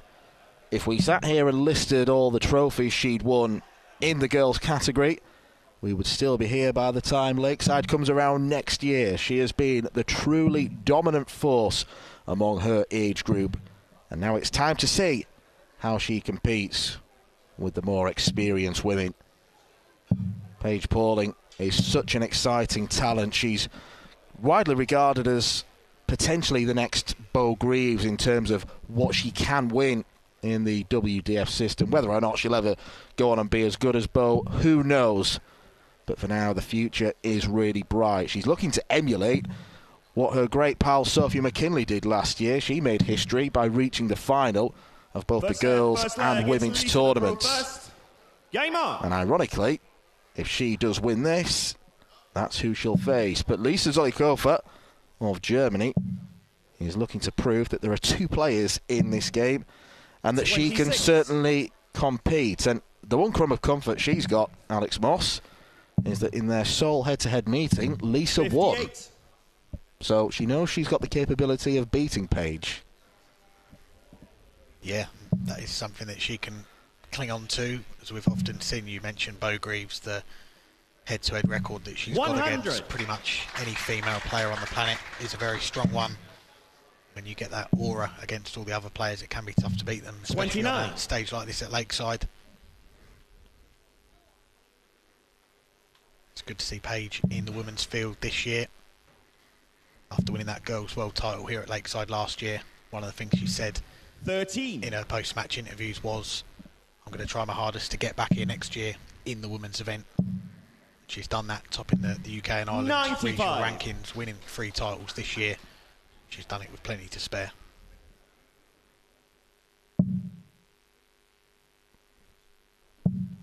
Yeah, this is by no means the first time she's 85. dabbled in the women's field. She's a 5-time title winner in the women's, most recently in the Irish Classic, British 57. Open winner as well. Yeah, the first of those titles coming back in February of last year when Paige won the Slovak Open when she was just 15 years of age. 60. Comes here in this tournament as a 17-year-old. If she were to go all the way, win the title, 58. she would break Bo Greaves' record, being the youngest winner of the Women's World Championship. Not bad company to keep. 30.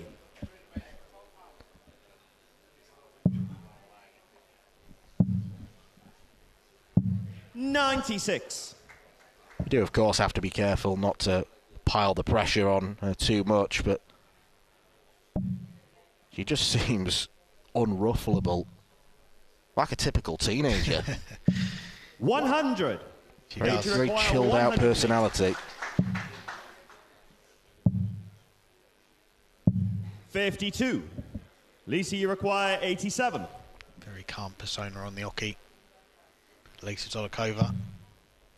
Get the first leg. Looking at 20 for the ball. 62. Paige, you require 56. Paige pulling a chance to break Lisa's throw. It will be double 4. Game shot on the first leg. Paige falling. Paige second leg is Paige to throw in first. Her Women's World Championship debut. The pleasure of chatting with Paige a few weeks ago. 60. About her career so far, essentially, and all the success that she's had within the girls' system. It was her brother Reese that got her into darts. She'd go and watch him play in all the tournaments. 43. She'd go with him, just go on the practice boards and have a throw. And she decided, you know what, I'm going to start entering these tournaments. 140. It was after lockdown that she won the first of her many girls' titles at the England Open 2021. It's fair to say she has not looked back from there. 60.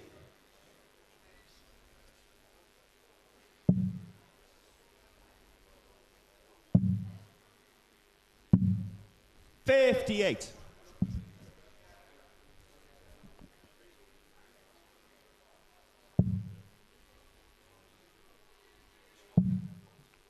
Did have the pleasure of watching Paige 52. play in the WDF Europe Cup Youth, and first game she played in the singles took her 4 minutes to win. 13. Blimey, that is some going. Granted, first to 3 legs, but still. The first time I remember coming across Paige was the 2022 Viking Cup. 95. It was a memorial tournament for the late Andy Fordham, a winner here at the Lakeside. She won the girls' tournament with a 140 checkout in the final. 60. Stole my thunder because I played in that tournament in the men's event and I hit a 140 with my second throw, followed by 10.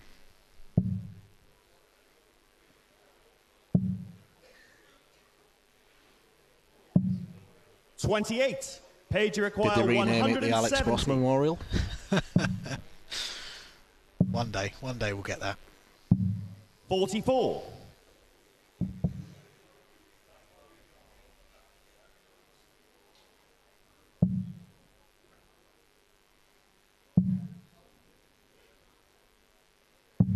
97. Paige, you require 126. Lisa gets down to 126 as well. Paige with the first go. 101. Lisa, you require 126.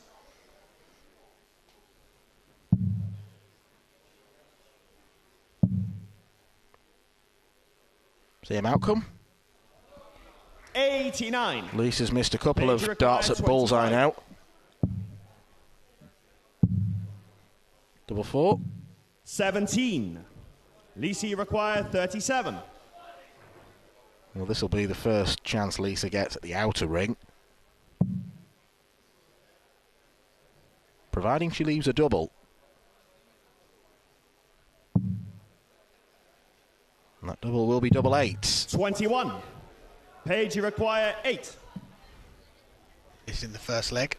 Game shot the second leg. Paige It's falling. a 2-0 lead for Paige Third leg, Pauling. it's Lisa to throw first.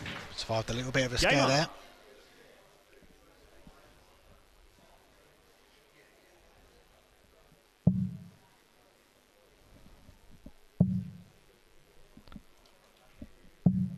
$60. You said earlier, Dan, there are 2 players on that stage. We give credit to Lisa Zolikova for getting here to the Lakeside 60. for the first time in the women's tournament.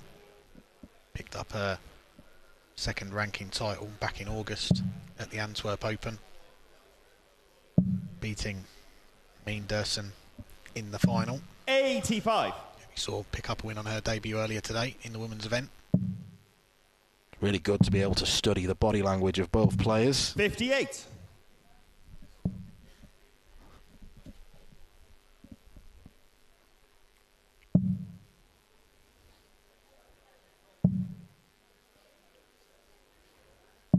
$140. It's much more like it from Zolikova. 39. In danger of being brushed in this opening set with 2 of the legs on her own throw. She's got a decent lead in this one.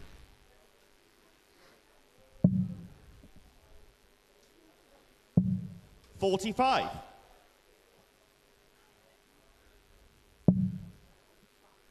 Talk about darts running in the family for Paige Pauling. 100. Same for Lisa Zolikova, her sister Lena. Very good, capable player in her own right. Lisa actually beat Lena to win her first title back in 2019. 45.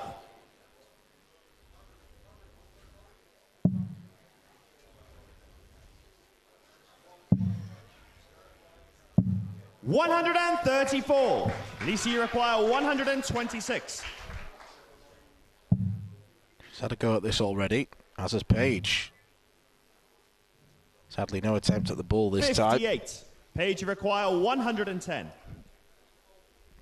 It's not been a spellbinding start for Paige, but Game shot it in the means first set. that she still wins the first set with a 110 checkout. Second set, first leg. It's Paige to throw first. Game on. So far, so good for Paige. Takes that first set 81. on the Lisa Zolikova throw. One more set, and she will set up that last 16 tie, as you mentioned, Dan, with Sophie McKinley, the 7th seed, who is here watching 60. tonight. Paige and Sophie, good friends off the hockey. She's on a scouting mission. 140. I don't think she needs to do too much scouting. Those two have played an awful lot of times over the last few years. Not just the Lakeside final last year, many other encounters. 68.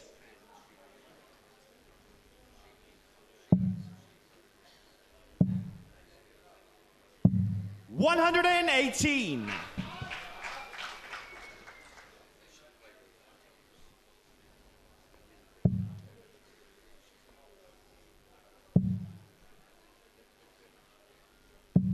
$30.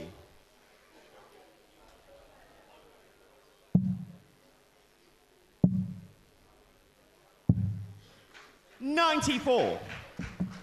Definitely looking more comfortable now. Wasn't necessarily an electric start, but she's starting to go through the gears. I think winning that first set does make such a 132. big difference. Paige In this requires race, 2 68. sets. You get that first set on the board, you do settle. Pauling looking at that double 4 again. Game shot in the Difference first to her leg. so far Paige tonight. Pauling. It is Second again leg, there. Lisa to throw first. Game on. It is one-way traffic right now. Paige Pauling, 1 set up, 1 leg up. She's yet to drop a set on that Lakeside 85. stage. Her run to the girls' title last year.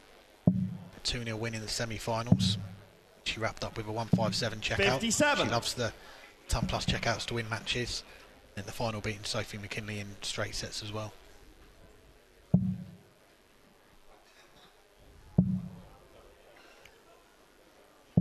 $60.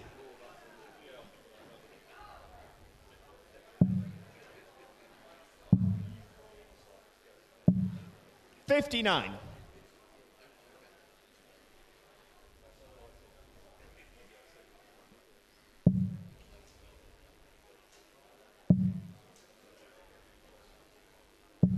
$85.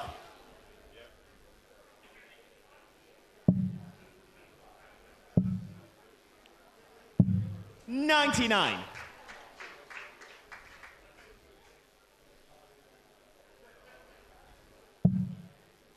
Feel like we are coming into must-win territory now for Lisa Zolikova. She gets broken here. 60. Paige will be 1 leg away from wrapping up straight sets win. She'll have 3 legs to do it in. 78.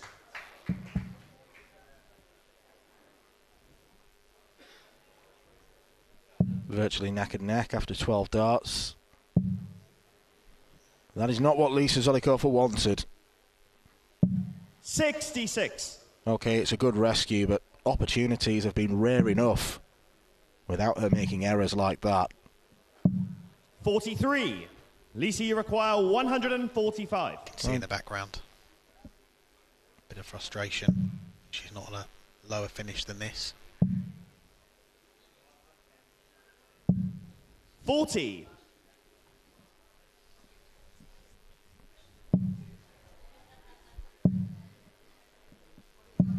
100. Lisa, you require 105. Good find with the last one. She's on here for Zollikofer. That's a great start. It is double 16 to level this set. 89. Paige, you require 65.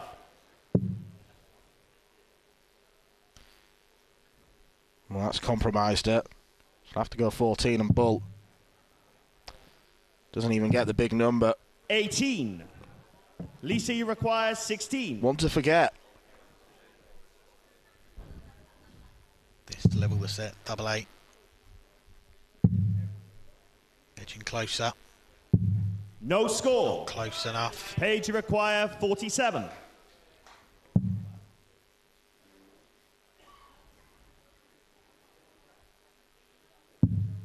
Game shot in the second leg. All's well that ends well, as they say, but I'm pretty certain that was a miscount first start. Game on. Scrappy end to that leg. Paige, you'd think, was going for 99. Single 7 to leave tops, but she rescues it. It's the double 14. She's one away from a place in the second round.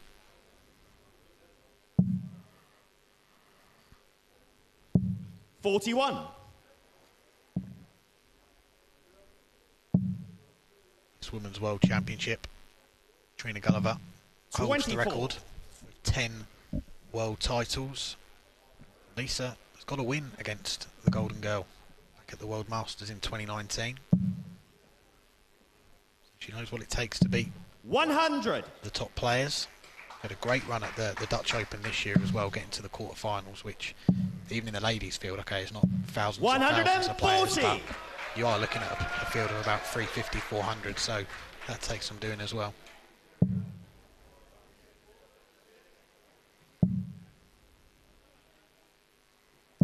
$85.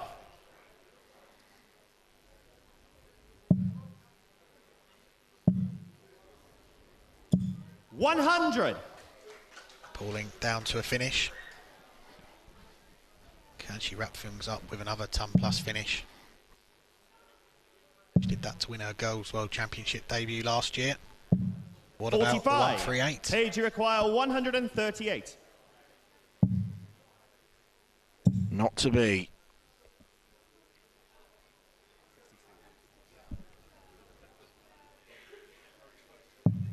$86.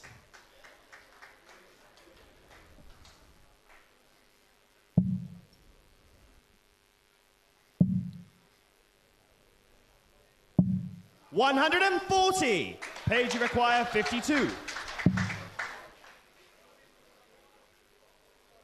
Didn't want the treble.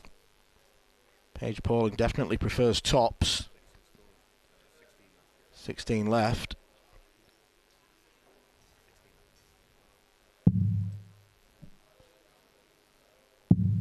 $36.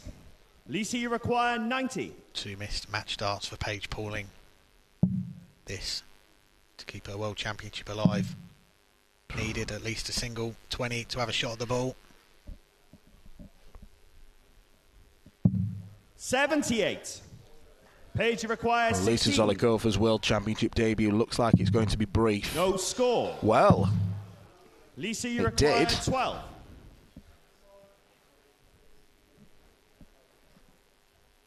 Paige Pauling's won dozens of titles, but even she can get finish ionitis. And Lisa Zollikofer at least wins a leg. Game on. It's a breaker throw as well. She needs 2 of them in this set to take us to a third and final set. It's a long road back from a set in 2 legs 100. down. Lisa Zollikofer has done the first task. 60.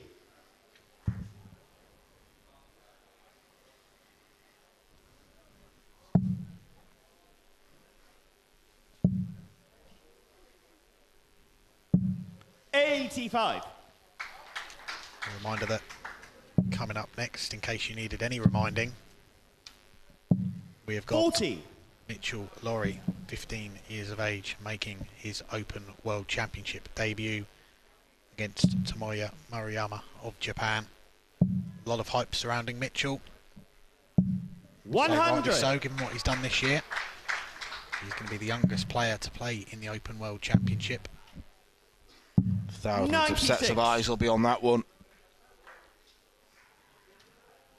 They certainly will, and for the people in the crowd lucky to be here at Lakeside tonight, and we're watching a bit of history. 55.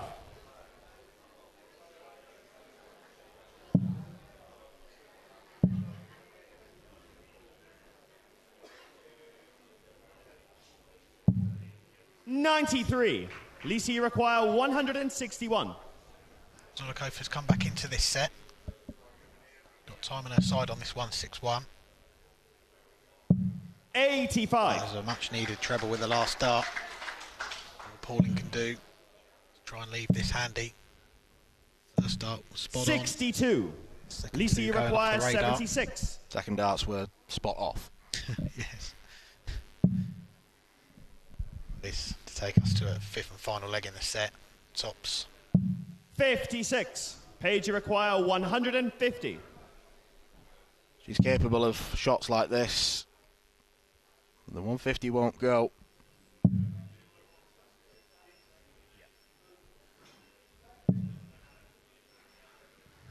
$94. Lisa, you require 20. Level the set. Double 10. Zollikofer now to double 7. Game shot on the 4th leg. Lisa Zolikova. 5th leg, Paige to throw first. Tidies it up, and this second set is going all the way to a final leg. 41. Bit of housekeeping as well. You may have heard just then a beeping noise. You may have heard the beeping noise earlier this afternoon. We can explain what that is. The pizza truck outside 95. operates a pager system. So when the pizza's ready, the pager goes off. All right, I'll be back in a minute. I'm just going to get my pizza. 77. Just to clear that up in case anyone was wondering.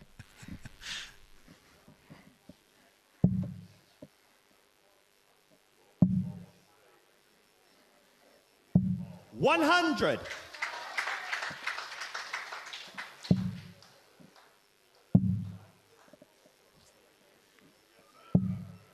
$78.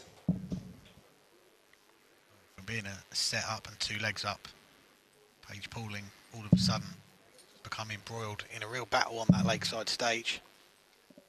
Zollikofer 40. Back-to-back legs. If she can get the break here again, then we are going to that 3rd and final set shootout. 58.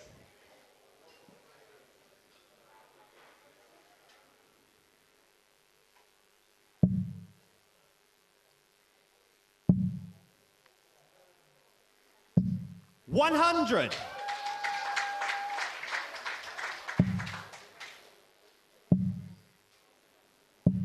$85. Players leaving a bogey number. If they would have switched for their last start, they would have ensured a finish. Both in the same boat here. 26. Lisa's definitely handed the initiative to Paige.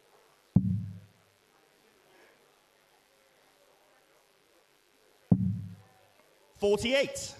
Lisa, you require 140. Paige may have handed it back.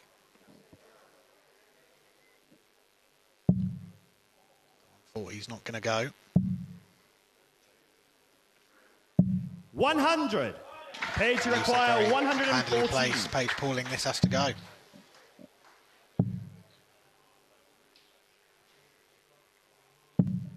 $42. Lisa, you require 40.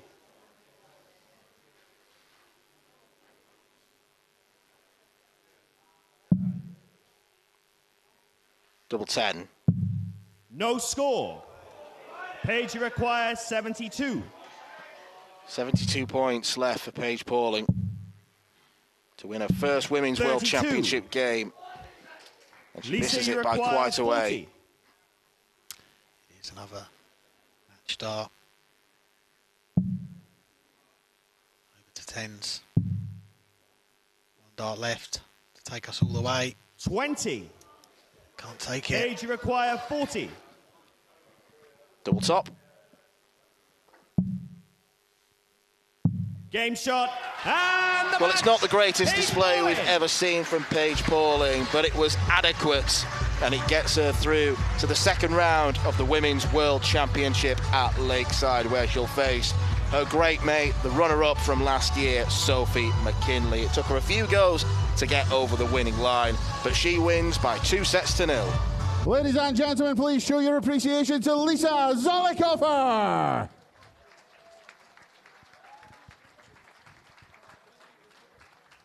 On into the next round, Paige Pauling.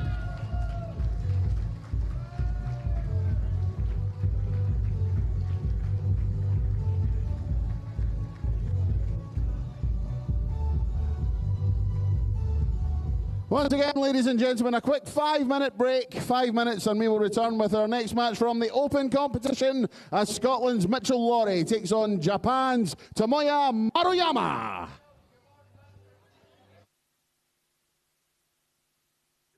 The 47th annual Winmore Fleetwood Memorial Las Vegas Open runs from 16th to 18th of January. Sign up for a chance at Open Women's 2026 WDF World Championship spots. The Romanian Darts Festival is 23rd to 25th of January. Register by Wednesday the 23rd of January to join one of the WDF British darting festivals in historic Bucharest. The Toto Dutch Open Darts is 5th to 8th of February. Registered by 15th of January. With 2026 WDF World Championship places on offer, Mr. World's largest darts party. Don't miss it. The Irish Open, Irish Classic and Killarney Open take place in November 2026. The WDF's second biggest festival offers more chances for 2027 World Championships qualification. For more details on each tournament, visit the link in the description. Special thanks to sponsors and partners Target, Luke 1977, Master Cooler and broadcast partner S4C.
Open competition here at the 2025 WDF Lakeside World Championship.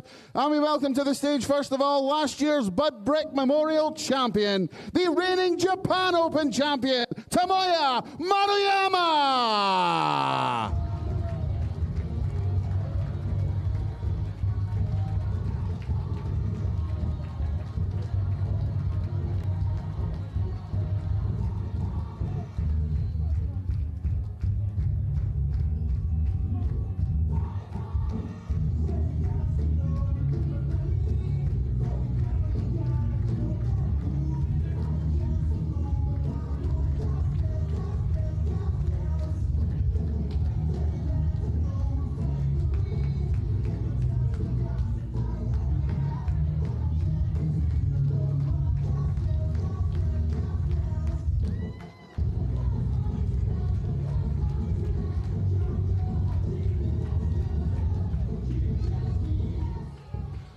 We now welcome to the stage a young man who is about to become the youngest ever participant at the Lakeside World Championship. The reigning Irish Classic, Welsh Open and British Open champion from Scotland, Wee Sox, Mitchell Lawrie.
Without question, the most anticipated match of this year's Lakeside so far. 15-year-old Mitchell Lawrie, a darting superstar in the making, has made enormous steps in 2025. A three-time senior title winner. Did it first of all at the Welsh Open, back when he was just 14, beating Darren Johnson in that final. Subsequent wins in both the British Open and Irish Classic mean that Mitchell Lawrie arrives into this tournament not just with the fanfare of being another great youngster. He arrives as a genuine contender to win it. The standard that he's been playing at has been off the charts for someone his age. You seldom see him average above or below 90. Very fresh-faced, making his first appearance on this stage. Could be the first of many to come. And his first opponent is Japan's Tomoya Maruyama, who's here by virtue of the Asian regional ranking table, a winner of the Japan Open this year. No mug, but Andrew Sinclair, the focus of attention is, of course, going to be on young Mitchell Lawrie. Yeah, of course. I mean, there's been enormous talk about whether Mitchell is the next Luke Littler. I think it's a natural comparison for people to make. I know some people don't agree with it, but it's exactly the same sort of thing we see in other sports. People will be described as, the new Messi or the next Ronaldo, for example. And, darts, because of everything Luke's achieved, he is now going to be the barometer for all of these young players coming through. And I think what Mitchell's achieved, I think the fact that most of the records he's either matched or broken over the last few months were records previously held by Luke, it means that he is in rarefied air, as it were. And there is, of course, huge expectation on this young man, but he has more than got the goods to deliver on it.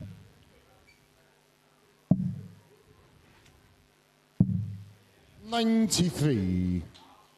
Those three senior titles came after sweeping them up at youth level. Yeah, I really think there was a sort of a breakthrough for him mentally in terms of maturity at a tournament you were on the mic for, the Europe Cup Youth, earlier this year in the Netherlands. He was kind of captain of that Scotland team and he was fantastic. I think that really that showed that there was a difference in him then than the Mitchell I'd seen win the Irish Open Youth last year. You know, he'd matured, I think toned down maybe some of the animation that you get from him on the stage. 53. Tomoya Jiri. Couple of early misses at double means Tomoya Maruyama will defy the script. 40. But not take the first leg. Mitchell Jiri 8. Yeah, I think. See if Mitchell can clean up here on double 4. No score. Tomoya Jiri 20. Well, he underpitched that.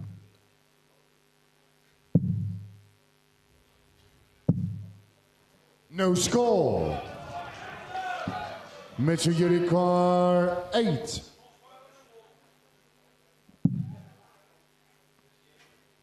That came short in the first line. Mitchell. Well, there'll be a sense of relief for Mitchell Lawrie there. Throw first. Came on. And while past form is not always an indicator of future performance, 58. One would feel, based on their past performances, that those missed doubles are misses that Tomoya Maruyama can't afford. 180. You know, Mitchell's a heavy favourite for this one, both with our tournament sponsor bookmaker Quiff, but pretty much 66. Everyone. And you know, the man they call Maruyama, he did win the Japan Open earlier this year, but in that final 57. with Haruki Muramasa, it was one with an average just shy of 80. So when you compare that to the volume of ton-plus averages we're seeing from Mitchell, including a 102.95 to win the British Open earlier this year, you know that if Tomoya is to win this game, he's going to have to take chances when they're presented to him, or hope that 100. Mitchell is below the standard we've come to expect from him. 100. Mitchell Jiri 164.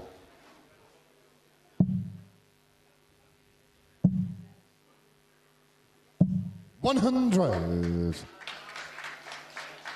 Just got a beautifully smooth action. Very straightforward. One motion of the arm. 56. Mitchell Jiri 64. Double 8.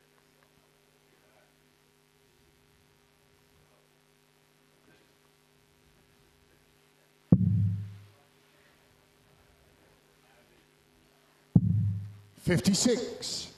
Tomoya Jiri 124. Mitchell will come back. Tomoya won't get at least a go at the bullseye. Two very stray darts. 21. Three very Mitchell stray Jiri darts. It's a horror visit for the Japanese. That's game shot in the second line. Double Mitchell. 4 comes to his aid once more. Third leg is Mitchell, throw first. Came on.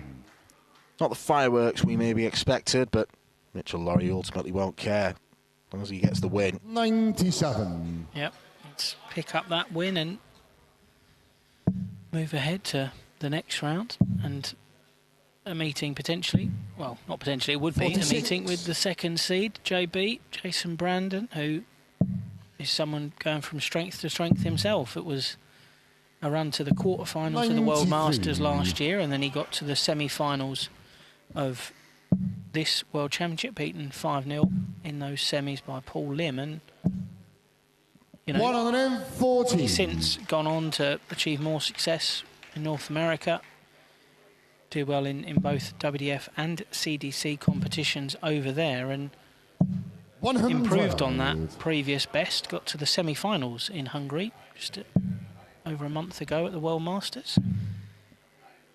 Beaten by the eventual winner, 57. Jimmy Van Ski, in the last 4. So Jason's coming into this in rare form. 57. You mentioned Mitchell's action. It has changed a bit from when I first saw him in person, which was 180. Mitchell, you require 154. when I first saw him in action last year, was at the World Masters in Hungary.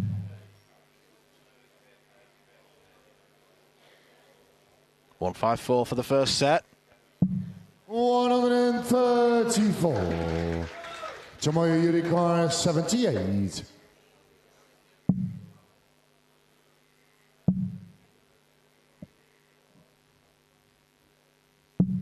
Tomoya could have won 2 of the 3 legs we've had. Mitchell, you require 20.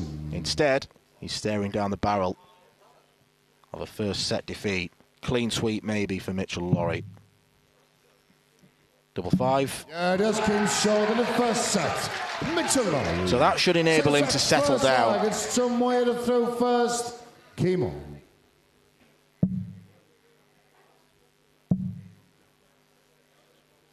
His talents have been eulogised over in the past few months, Mitchell Lawrie. And I'm sure there will still be 1 or 2 butterflies roaming around his stomach. And it may ultimately be a case of, let's just get 1 win, 1 game out of the way. If I pass this examination, then I can strut my stuff, show my best darts in round 2 and onwards. Absolutely. I think, it's easy to get swept up in all the hype and the excitement, but I think it's also fair to point out the lad turned 15 earlier this month. 95. It's not necessarily normal for 15-year-olds to be playing in World Championships at the senior level in any sport. So the fact he's here and actually qualified to be here is staggering in and of itself. It's history-making, the youngest player to play in any senior World Championship. Again, a record he's taken from Luke Littler, but, that doesn't necessarily mean that he should be expected to go all the way through the tournament. And he really just has to take it as he finds and 96. Use this as a learning experience. Based on the ability we've all seen, it's almost certainly not going to be the only World Championship he ever plays in. So treat this as a learning experience. 75. Mitchell, you require well, this time next year, 49. he could conceivably be getting ready for a Q School campaign. He'll be old enough by then. 59. Tomoya, could be doing that on the back of 8. being a world champion. Many hoops are to be jumped through, though. Tomoya Maruyama wants double 2. 6. Mitchell, you require And his first 90. leg still awaits him. He can't say he hasn't had chances. Another thumbs up.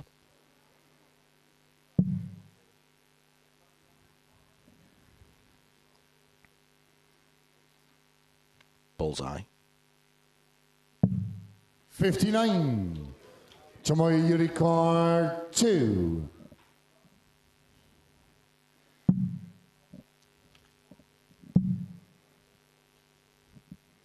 That came short in the first leg. Tomoya Maruyama. Second leg, Mitchell to throw first. Maruyama does manage to register a leg. 60. Yeah, but if he wants to make more a go of this game, he will need to be more clinical on the doubles. Must have had 58. close to a dozen chances so far. That's just the first one he's been able to convert. 140. No, I mentioned I saw Mitchell at the World Masters last year. There was a lot more jerkiness in his throw, a lot more shoulder 59.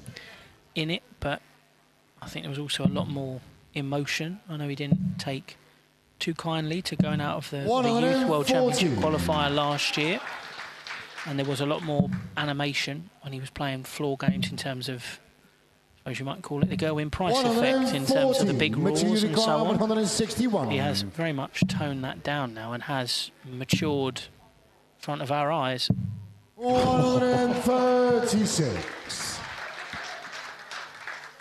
He may have toned that down, but he's a born showman. 60. Oh, it's still there. 25. Big celebrations are still there. That's Kim Schroder, the second leg. Mitchell Lawrie. Third leg is Tomoya to throw first. Game on.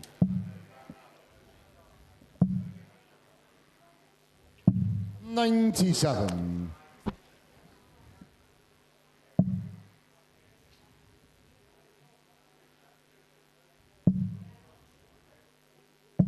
$100.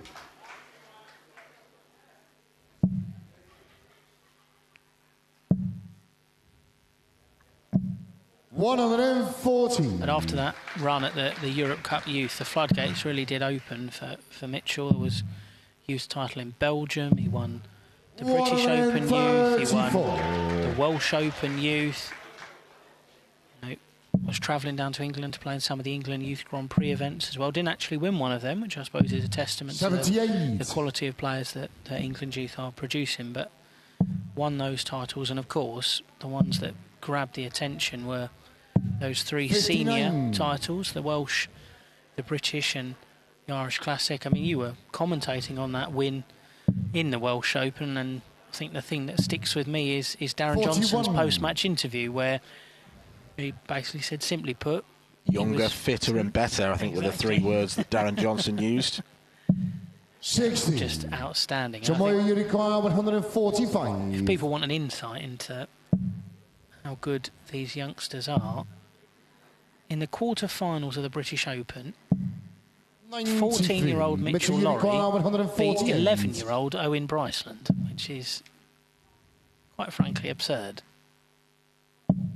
54. I don't know what I was doing at 11, but I don't think it was being fantastic at anything.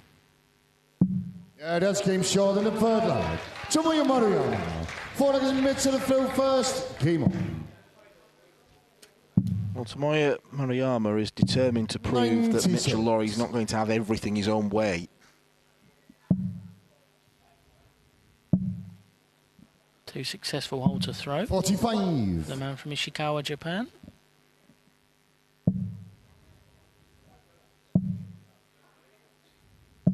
$140.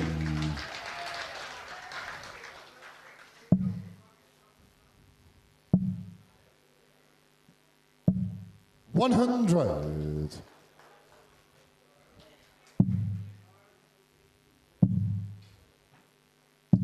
$171.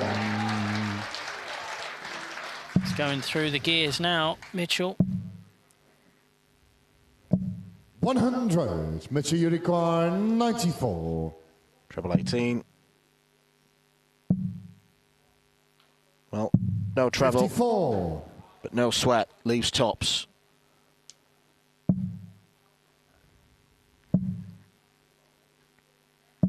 Might be sweating now. Mitchell, you require 40.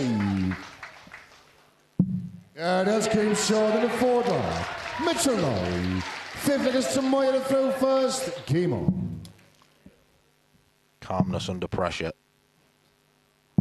Now, I am told that Tomoya Maruyama was planning on wearing earplugs, perhaps to combat the very vocal support for Mitchell Lawrie. I can't see if he is wearing them.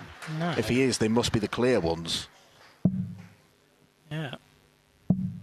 He seemed to be thoroughly enjoying his walk-on, so 62. it may well be that he put them in after he came to the stage, but yeah, I know I spoke to Tsuyoshi Yamasaki, who's here with 140. a lot of the Japanese players, acting as sort of translator, tour guide, general helper, and he was saying yesterday that, you know, 180.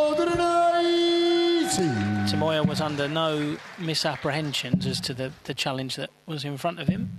60. You know, he said, you know, if he knew he was playing a young player, a youth player or a kid, that would have been fine. But the fact 62. it's the youth player that's been spoken about so much, I think that has got in the head of Tomoya a little bit. But he's given a good account of himself so far. 97. Tomoya 3 maximums. 100. Did he go 2 tops? Well, he tried. 60. Mitchell Unicorn 64. 1 dart for Mitchell Lawrie to win the second set, and he takes it on double 16. Mitchell Lawrie. And there's the celebration you were alluding to.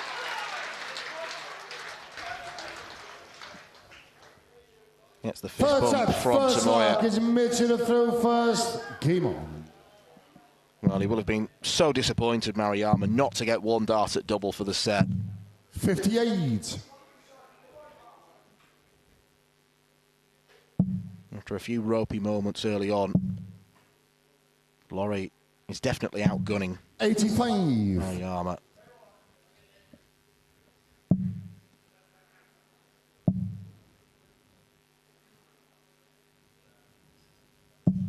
$100.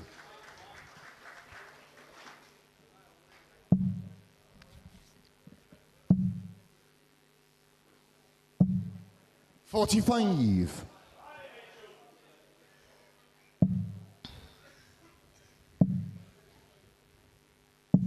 $56. Mitchell looking to continue what has been a perfect start to this World Championships for the 10-strong contingent from our tournament sponsors Target. They've all won the games so far, the players that have played.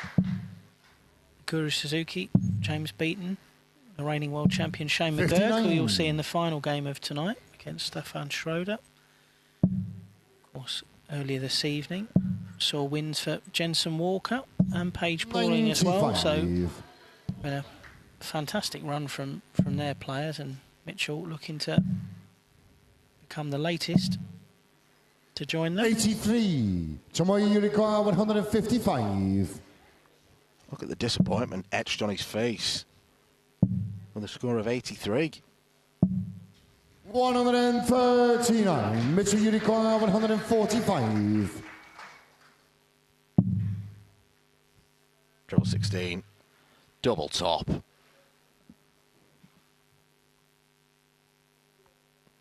Oh, this kid's a bit good, isn't he?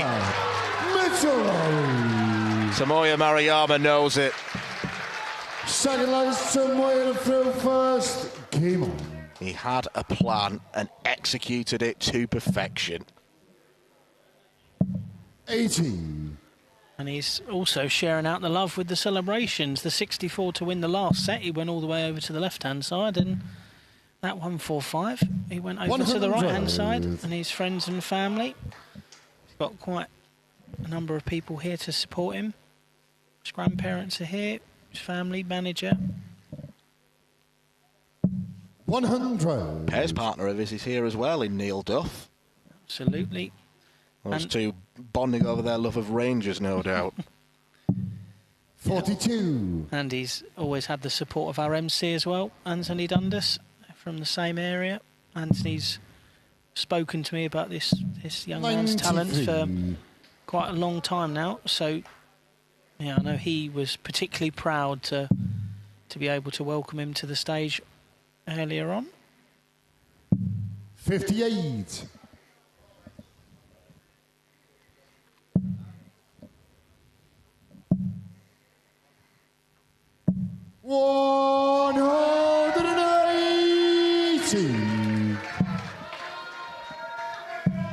There's been nothing wrong with Tomoya Maruyama's scoring. Tomoya hitting. 48. He's proven inconsistent. He's looking at double 16. Well, he's looking at double 8 again now. 32.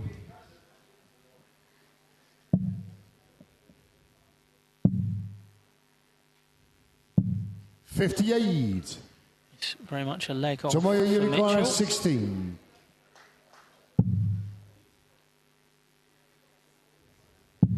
That's Keith Schroder, the second leg. Tomoya Maruyama. Third leg is Mitchell to throw first. Game on. I think that the only thing that Tomoya will be, I suppose, disappointed about, beyond the result potentially, 180. as Mitchell gets his second max, will be his finishing, because he has had chances in multiple legs. It's not as though he has been completely blown out of the water, but more often than not, he has needed multiple bites of the cherry to get there. It was only in the previous set, where he took out 52, that he hit the double first time of asking. So, you know, if he'd been a little bit sharper there, the scoreline could look very different, but there's also a lot of positives that 39-year-old can take from his performance. He has... 180. Sometimes you just have to laugh. 41. Mitchell, you require 16. Mitchell Lawrie is blooming. Yeah, that's 10 dart leg. Mitchell 145 and a 10 darter. Game on. Well, the only other person who'd hit a 10 darter so far in this year's tournament is the reigning world champion, McGuirk. So, not bad company to be in for the 15-year-old. 140.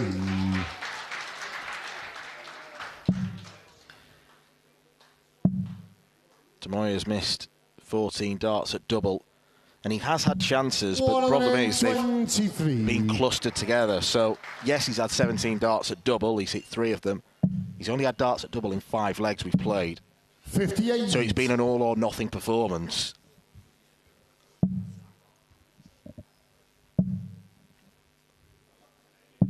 $137.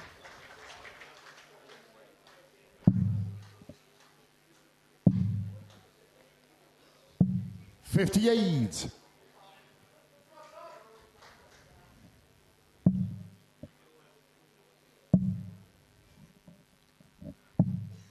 165. Well, it's a big number that gets a cheer, but it's not the number he wanted. 100. I think he's now realising, with the slight grimace and the Dark Connect monitor at the side of the stage. 944. 9. Mitchell, you require 145. Deja vu, question mark.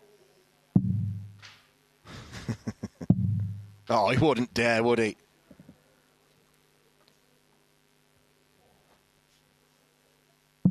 Mitchell Lawrie, you superstar. A second 145 checkout of the contest. And what a celebration that is.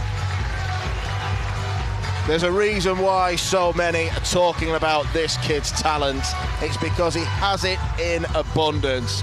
Mitchell Lawrie could be a contender this week at Lakeside.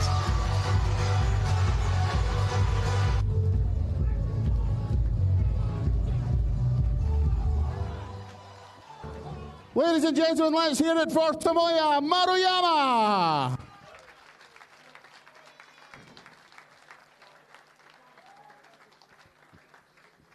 And the history maker marches on to round 2, Mitchell Lawrie.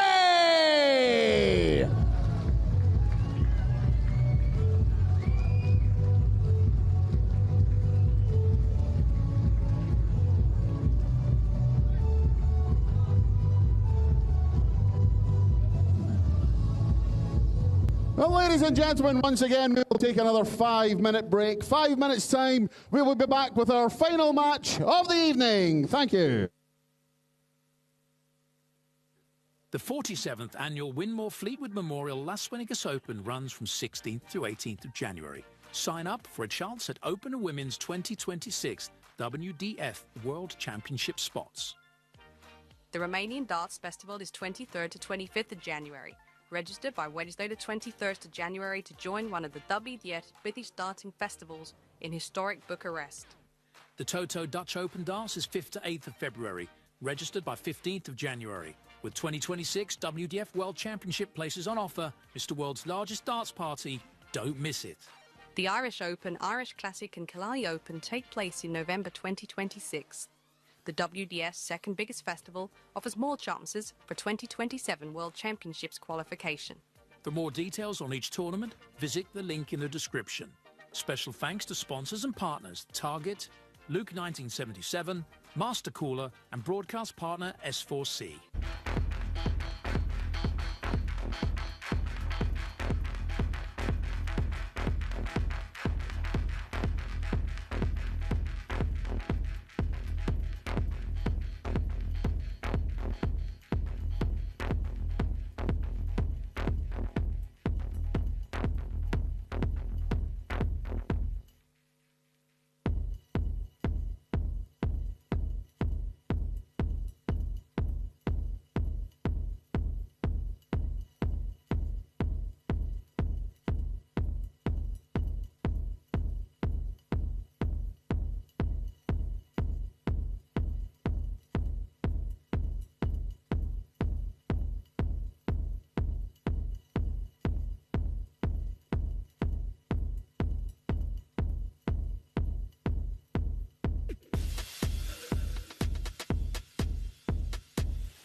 FC the Anniversary Open and Irish Open champion, the reigning and defending Lakeside World Champion from Ireland, the Arrow, Shane McGuirk.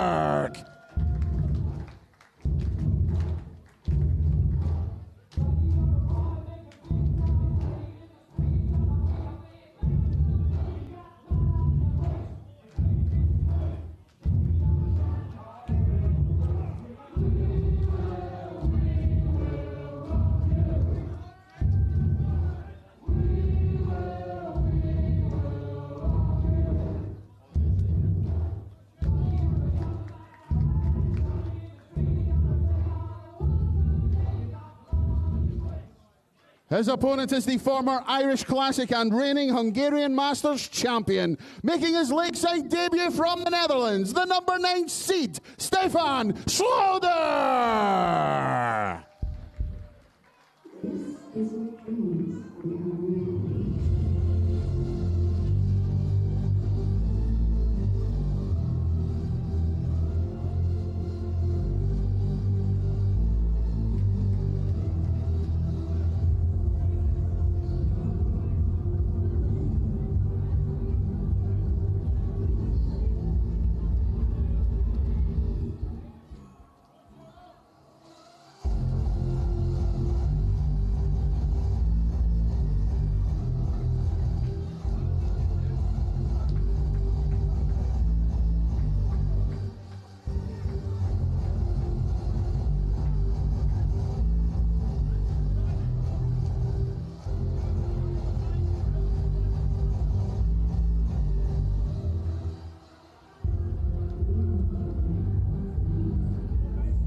Stefan Schroder dutching things up here at Lakeside with the hardcore techno-style walk-on, and Shane McGuirk enjoying himself joining in.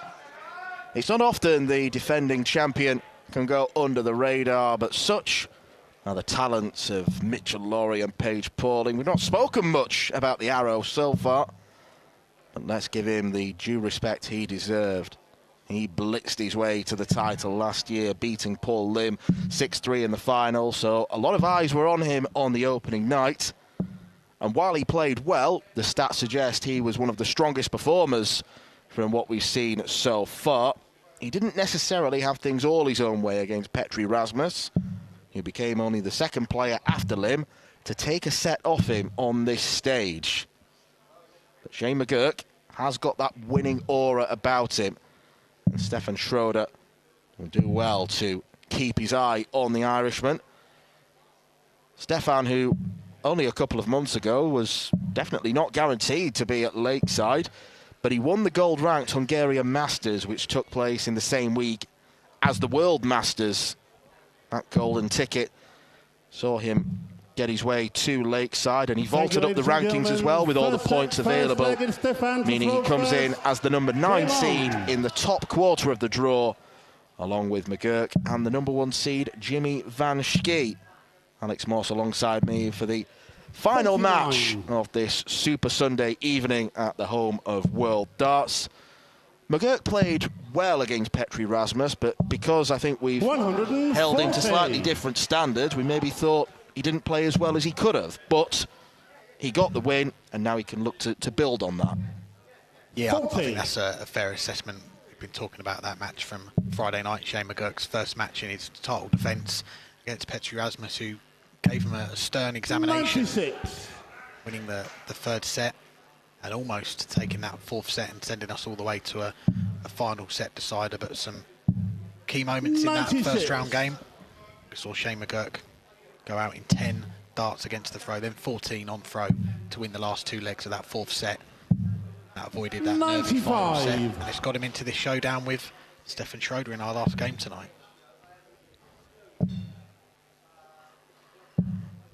$100. Shane, you require 170.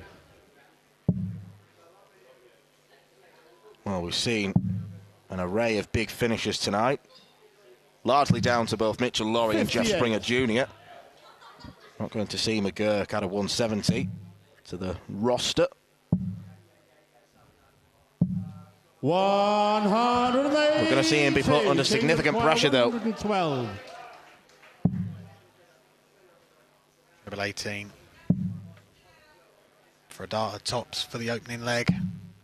92. Just goes under. Stefan, you require 36. Hitting that maximum. He's given himself 3 darts at double 18. Well, got to burn a dart, and that is double 13. And he gets it. First leg, Stefan Schroder. Say down, we've seen some big finishes tonight. We've also seen some unintentional exhibition finishes, some unorthodox ones, and that one to add to the list, 36, 1, treble 3, double 13. One I'm 137. Well, the words circling through McGuirk's mind after that were, "You jammy." 60. Insert word. Yeah, complete the sentence.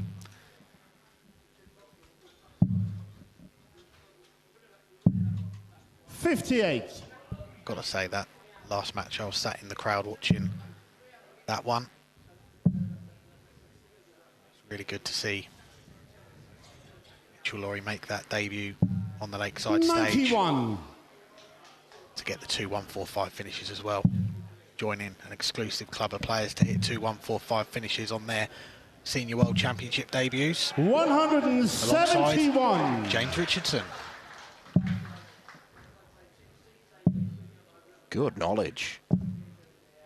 120. I know a lot of useless information.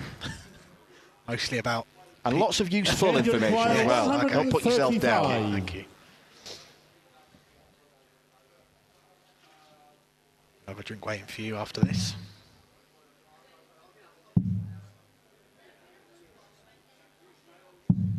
$95. Well, Shane McGuirk's got used to doing exhibitions this year, and that was nearly an exhibition checkout as well. He was going double 19 to leave tops. 100. Shane, you require 40. It's something we spoke about with Shane on our podcast a few weeks ago about his year as the world champion. He's done a lot of exhibitions, travelled to a lot of different places he wouldn't have expected to Stefan, get to, but he's been to 130. the likes of Australia, and he says that's the side of darts that he really enjoys, is, in his words, having the crack with the crowd, doing those flashy finishes. 65. Shane, you require 20.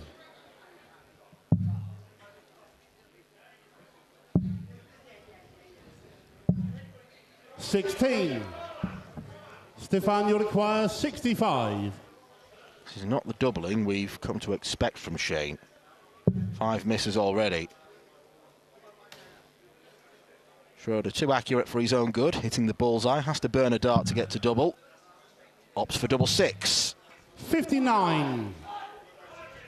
Shane, you require 4. The next door neighbour to that double 13 he hit in the last leg, doesn't find what he's looking for, so Shane McGuirk. Game shot in the second leg. Shane McGuirk.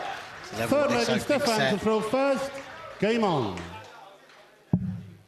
Spoke about already. It's been a busy weekend for the reigning 123. world champion. Played on Friday night. Flew home yesterday to go to a friend's wedding. Come back today to play in the second round.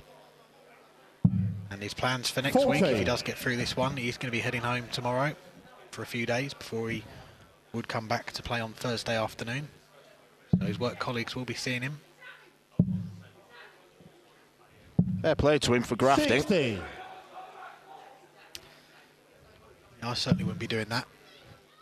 But doesn't like to be sat in hotel rooms with nothing to do. He likes to be out and 140. about. He says that the travelling takes his mind off it as well. So we know it worked for him last year. He went home between the last 32 and the last 16. 78. Come back and become a world champion. And at least we know it's not an arduous journey across the Irish Sea. Hails from County 100. Monaghan, so pretty much fly to either Belfast or Dublin and be home in no time.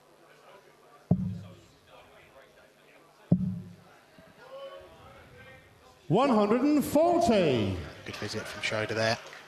Get down to a ton after 12 darts, looking to hold here again. Join that exclusive 85. club that you mentioned, Dan. Stefan, Paul you Lim require and Brejcha 100. Rasmus to win sets against Shane McGuirk on the Lakeside stage.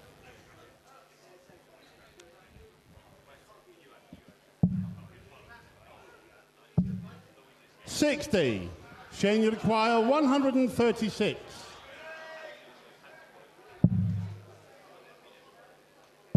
Well, he wanted 2 treble 16s to leave tops. 96.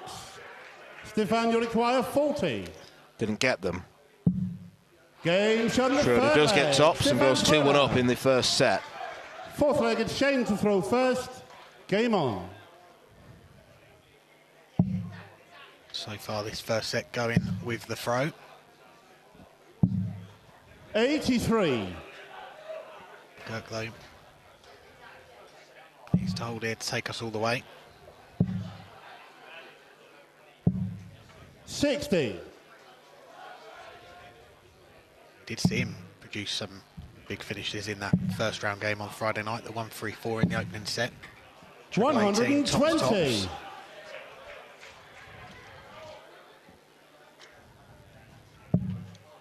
Ton plus finish later on as he went into that 2-0 lead.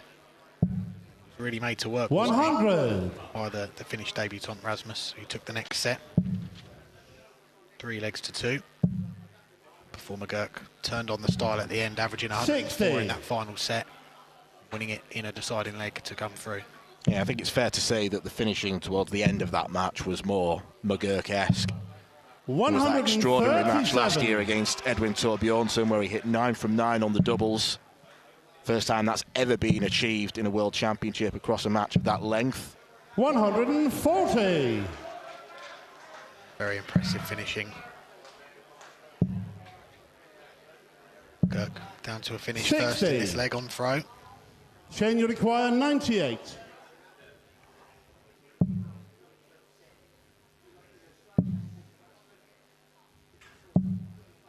$58. Stefan, you require 144. Well placed if he comes back. Well, this 144 is not going to go for Stefan Schroder. 73. The ball, it seems. Hit it a few times Shane already. require 40. Tops to take us all the way in this first set. Games on the fourth leg. Shane McGuirk. The arrow levels up the opening set. Fifth leg, it's Stefan. 4 legs going with the throw. Game on.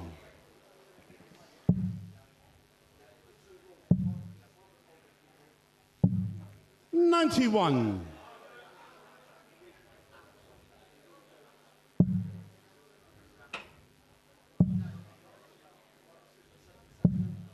$100. Sneaks a treble with the last dart. Stays in touch. Schroder back in the red bit. Filling it up. 140. One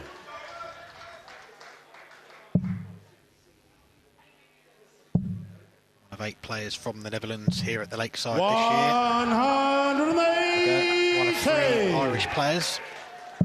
Gets the maximum there. Stephen Rosny. We saw him get a win on debut earlier against Jim McEwen. There's a maximum from Stefan Schroder.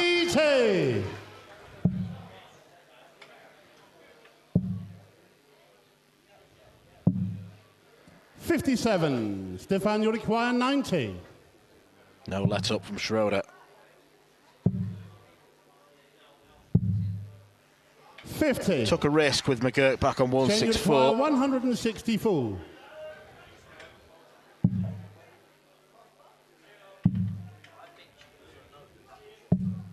$98.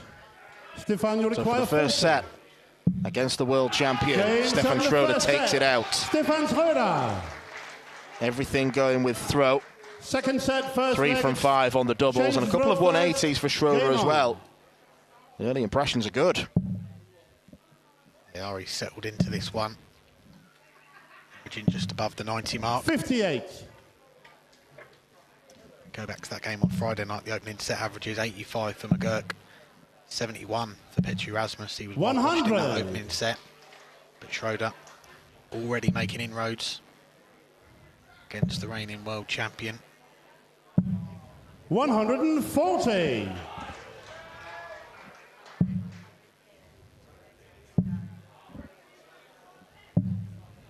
$46. You mentioned it, Dan, as well, about Stefan Schroder's route to get into Lakeside. Kind of all come about last minute, didn't it, with that win at the Hungarian Masters, the gold ranked event, which gave him that golden ticket to come to the Lakeside. Before that, he wasn't in the provisional spots, but that moved him into the seeding spots in the end. He comes here as the number 9 seed. That week of darts in Hungary, in the capital in Budapest, the World Darts Festival. 140. Plenty of darts going on that week. The World Masters, Hungarian Masters, a few other events as well. The World Open. 26. Great opportunity for a lot of players to head out there 68. and pick up a lot of valuable points and get themselves to Lakeside if they can have a good week. 52.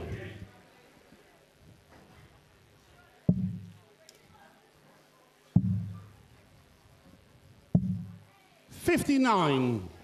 Shane, you require 16. Double 4. Game shot the first leg. Shane McGuirk. McGuirk takes Second the leg first Stefan leg. to throw first. Second set. Game on.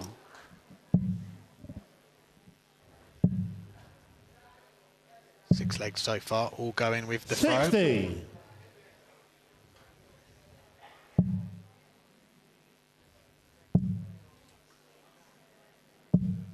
$100. Mentioned there being 8 Dutch players in the Lakeside this year. Chatting with one of them earlier, Corne Groneveld. He's here watching 46. Stefan tonight. He's getting his campaign up very shortly, his second crack at the Lakeside. Comes back as a seed this year as well. Feeling very confident about his chances of having a good run this week. And that could be a third round clash. Corne and Stefan. 100. Seeds 8 and 9 respectively.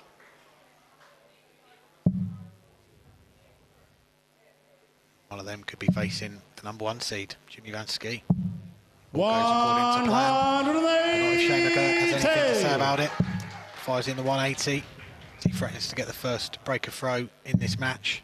59. Shane, you require 87. Double 18. 69. He'll be back.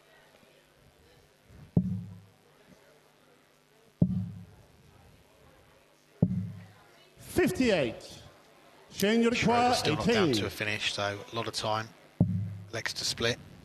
Double 4. Game from the second leg. In the set. Shane McGuirk. The first break in this match goes to the Irishman. Third leg is Shane to throw first. Game on.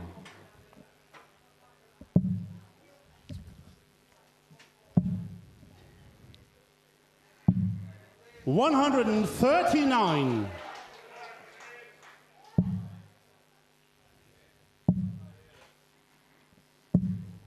$100.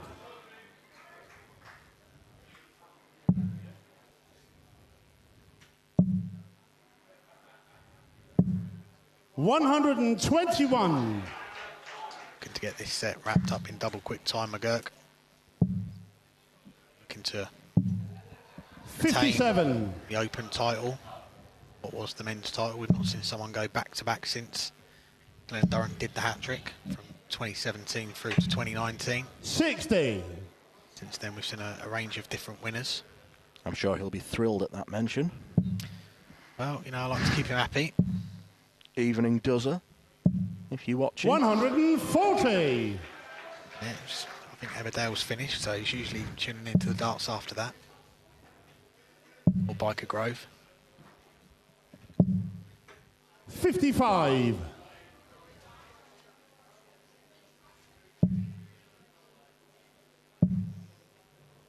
Back comes Schroder. 140. Shane, you require 126.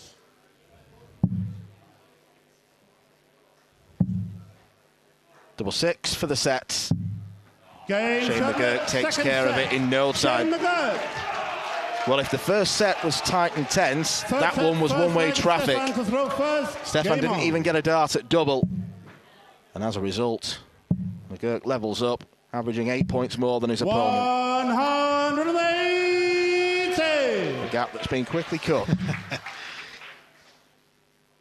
Very comprehensive second set there from McGuirk. 140! After that first set went all the way to a final leg.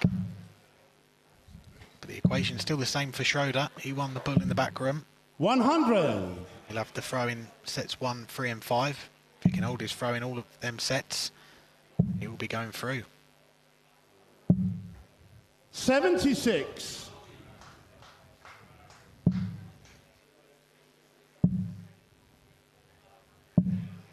66. For Schroder, someone that got an awful lot of stage experience yet.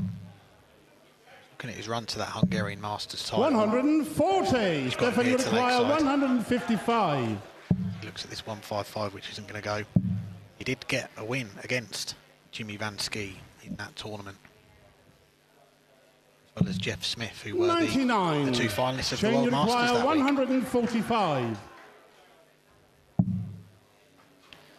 What is it about this number? Well, he's not quite going to copy the Mitchell-Lawrie playbook. Stefan, you require 56.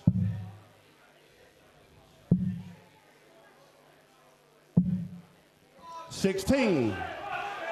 Shane, you require 56.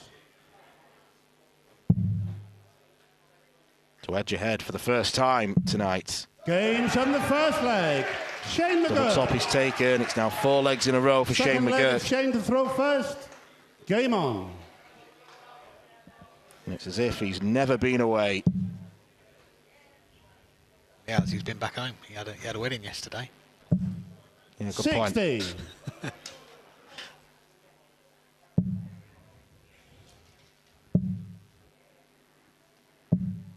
81. It's as if he was only away for one day to attend a friend's wedding. That's got a better ring to it. Happy now? I'm always happy. Good lad. 100.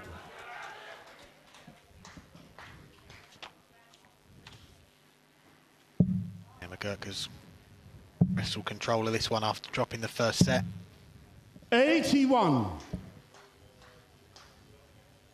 Got to say, if that 1-4-5 would have gone, I would have been on the phone to James Richardson, because he was telling me quite recently, since he took those 2 1-4-5s to beat Barney at the Worlds, he's never checked out a 1-4-5 in a game. They can show him how it's done. 60.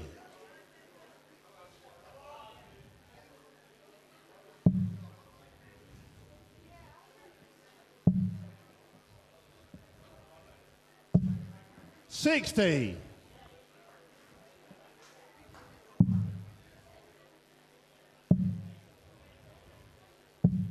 99. Shane, you require 144.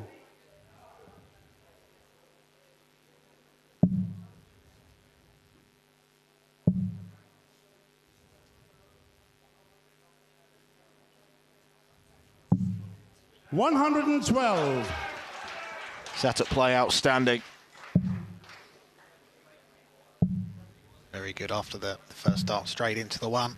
140. Tidies up Shane, well. you require 32. Schroder taps him on the shoulder with that 140 to leave top. James So on the second leg. Shane McGuirk. The run continues for McGuirk. That is 5 Third legs leg, on it's the Stefan spin. to throw first. Game on. Set down. Now a leg away from going 2-1 up in sets.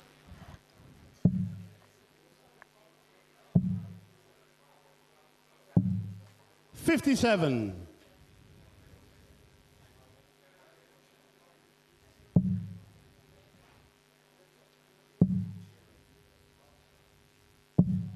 $125.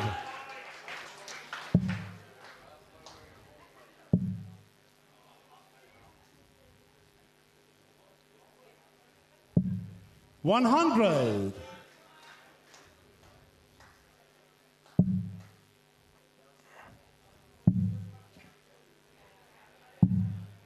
$80.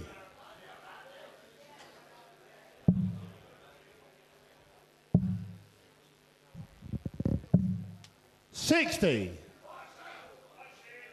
Trebleless visit there for Schroder. Kirk looking to pounce. Going for cover. 89. Profit, but after that first start, probably expected more.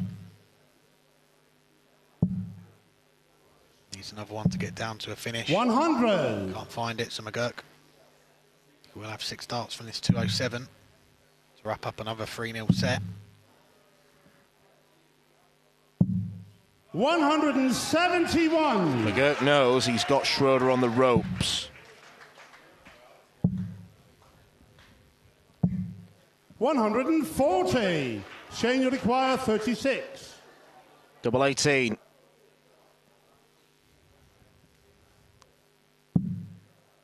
Now double 9. Just inside. No score. Stefan, you require 44. And that's probably not the worst bus score ever. Means you can go back and have another go at double 18, if allowed. Double 16.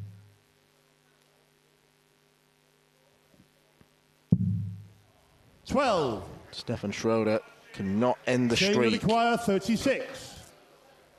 This for 6 in a row. Take 2. James on the Gets it third right set. this time. Shane McGuirk. Shane McGuirk. It's 2-1 up. Fourth set, first leg. It's Shane to throw first. Game on. Now 1 set away from ticking off the second assignment on this world title defence.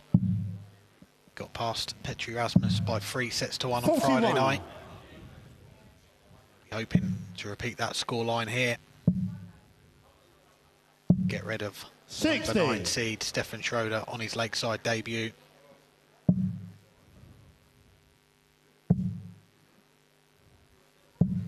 $180. 180. Turns the favour. With 180 of his own. Shane McGuirk well on his way to recording the most 100. impressive performance at Lakeside so far this year. He's averaging around the 96 mark. 82. Statement performance incoming. Certainly is so far. a lot of the talk, a lot of the hype. 140. Tonight. Shane McGuirk can put in a big average here. Finish this one off. He's going to get more of the attention. 49. Shane, you require 40.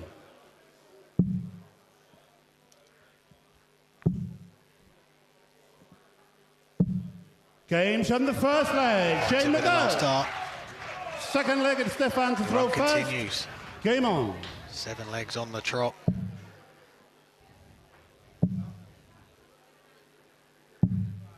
$40.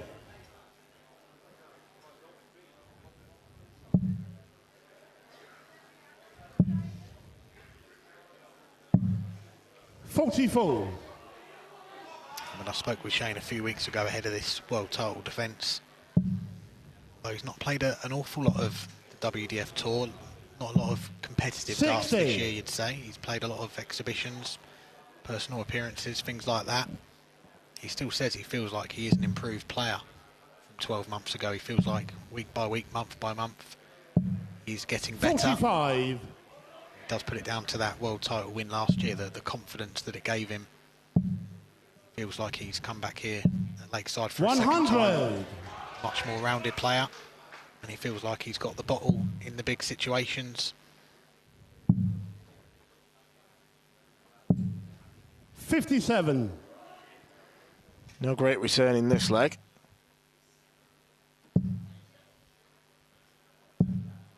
But it is interesting when you do look at Shane McGuirk's 2025 following the Lakeside win last year.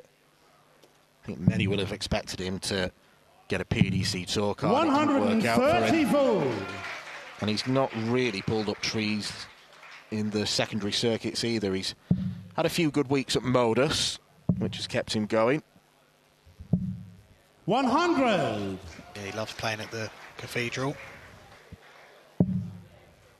That Q-School campaign, I spoke to him about that as well. He come through the first stage on the first day, so which meant he had 2 days off, which for someone that likes to be doing stuff, it's probably the worst thing for him, and he just couldn't get things going in that final stage. I'm sure he'll be back there next year to try again.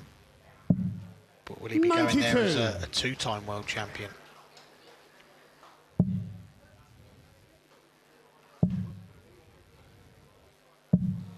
$100. Stefan, you require 68.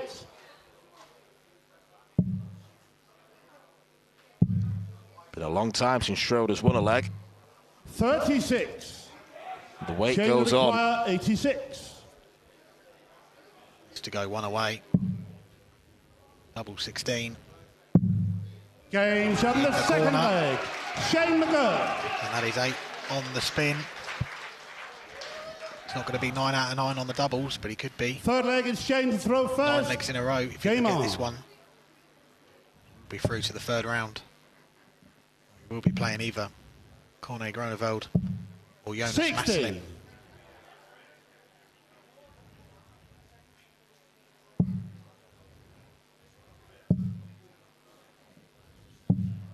$97.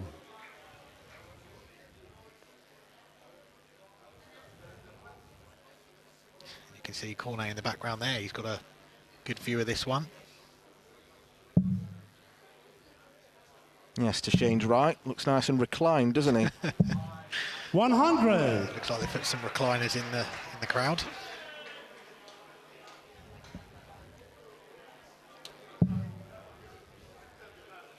He's got his earbuds in.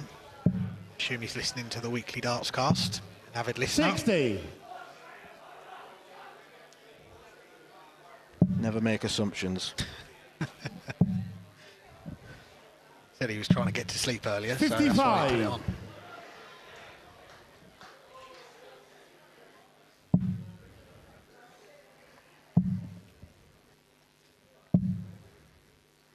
$83. It started promisingly for Stefan, taking that first set. 3 darts from 5 at the double, but since then he's only had 5 39. more across the following 8 legs. Yeah, it's been a steep learning curve. This Lakeside debut so far for Stefan Schroder. 43.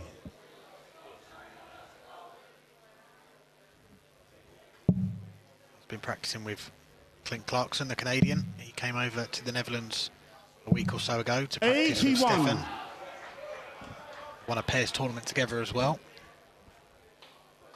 He's got his second round game to come after getting a win on his debut over the weekend. 100. Well, McGuirk's on a bogey number. Schroder's on a finish. This might be the glimmer of hope that he needs. 60. Stefan, you require 118. Can Stefan stop the rock? Needs to find a treble. He does. 99. Can't find the double 19, and this is a chance for Shane McGuirk 106. to continue his world title defence.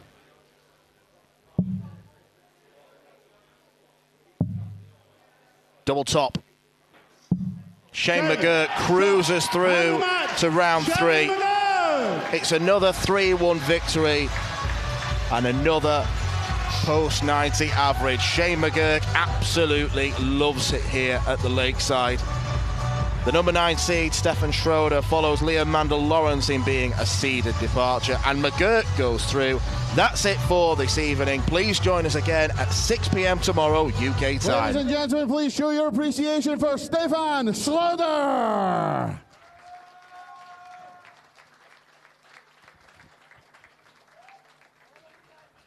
And the world champion marches on, Shane McGuirk.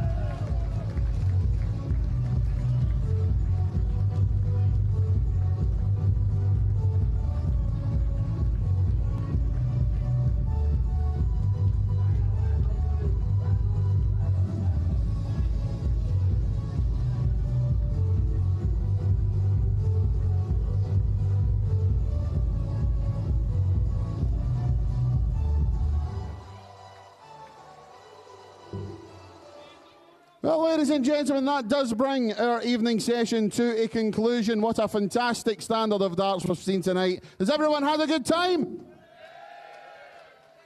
Is anyone coming back tomorrow? The ones that are coming back tomorrow, we look forward to seeing you. All of you that have been here tonight, if you're not coming back, it's been a pleasure having your company here in the Lakeside Country Club, and we hope to see you again sometime soon. Thank you all very much. Have a very safe journey home, and good night. The 47th annual Winmore Fleetwood Memorial Las Vegas Open runs from 16th to 18th of January. Sign up for a chance at Open Women's 2026 WDF World Championship spots. The Romanian Darts Festival is 23rd to 25th of January. Register by Wednesday the 23rd of January to join one of the WDF British darting festivals in historic Bucharest. The Toto Dutch Open Darts is 5th to 8th of February.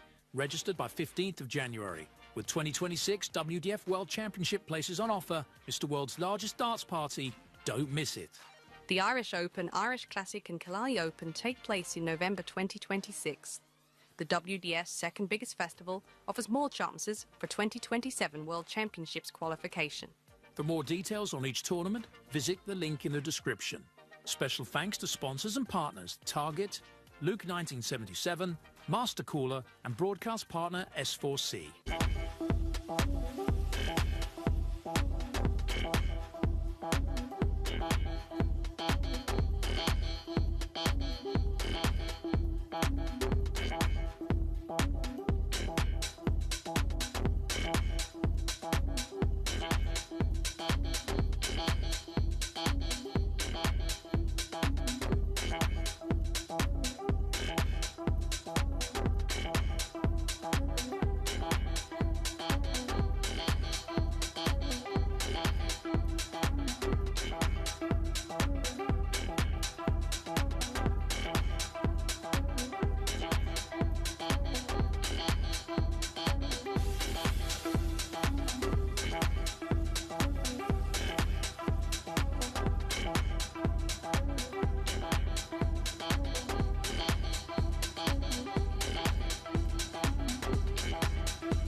No, but is it there now?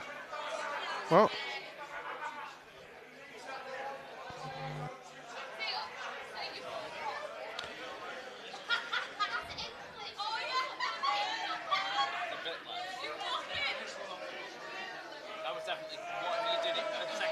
I've put the ground lift in. So if I now do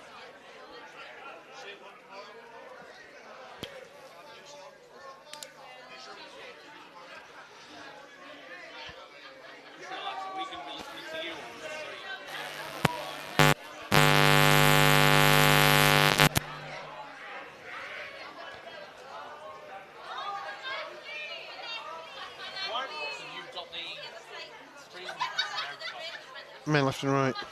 Just mute left and right for now. XLRs,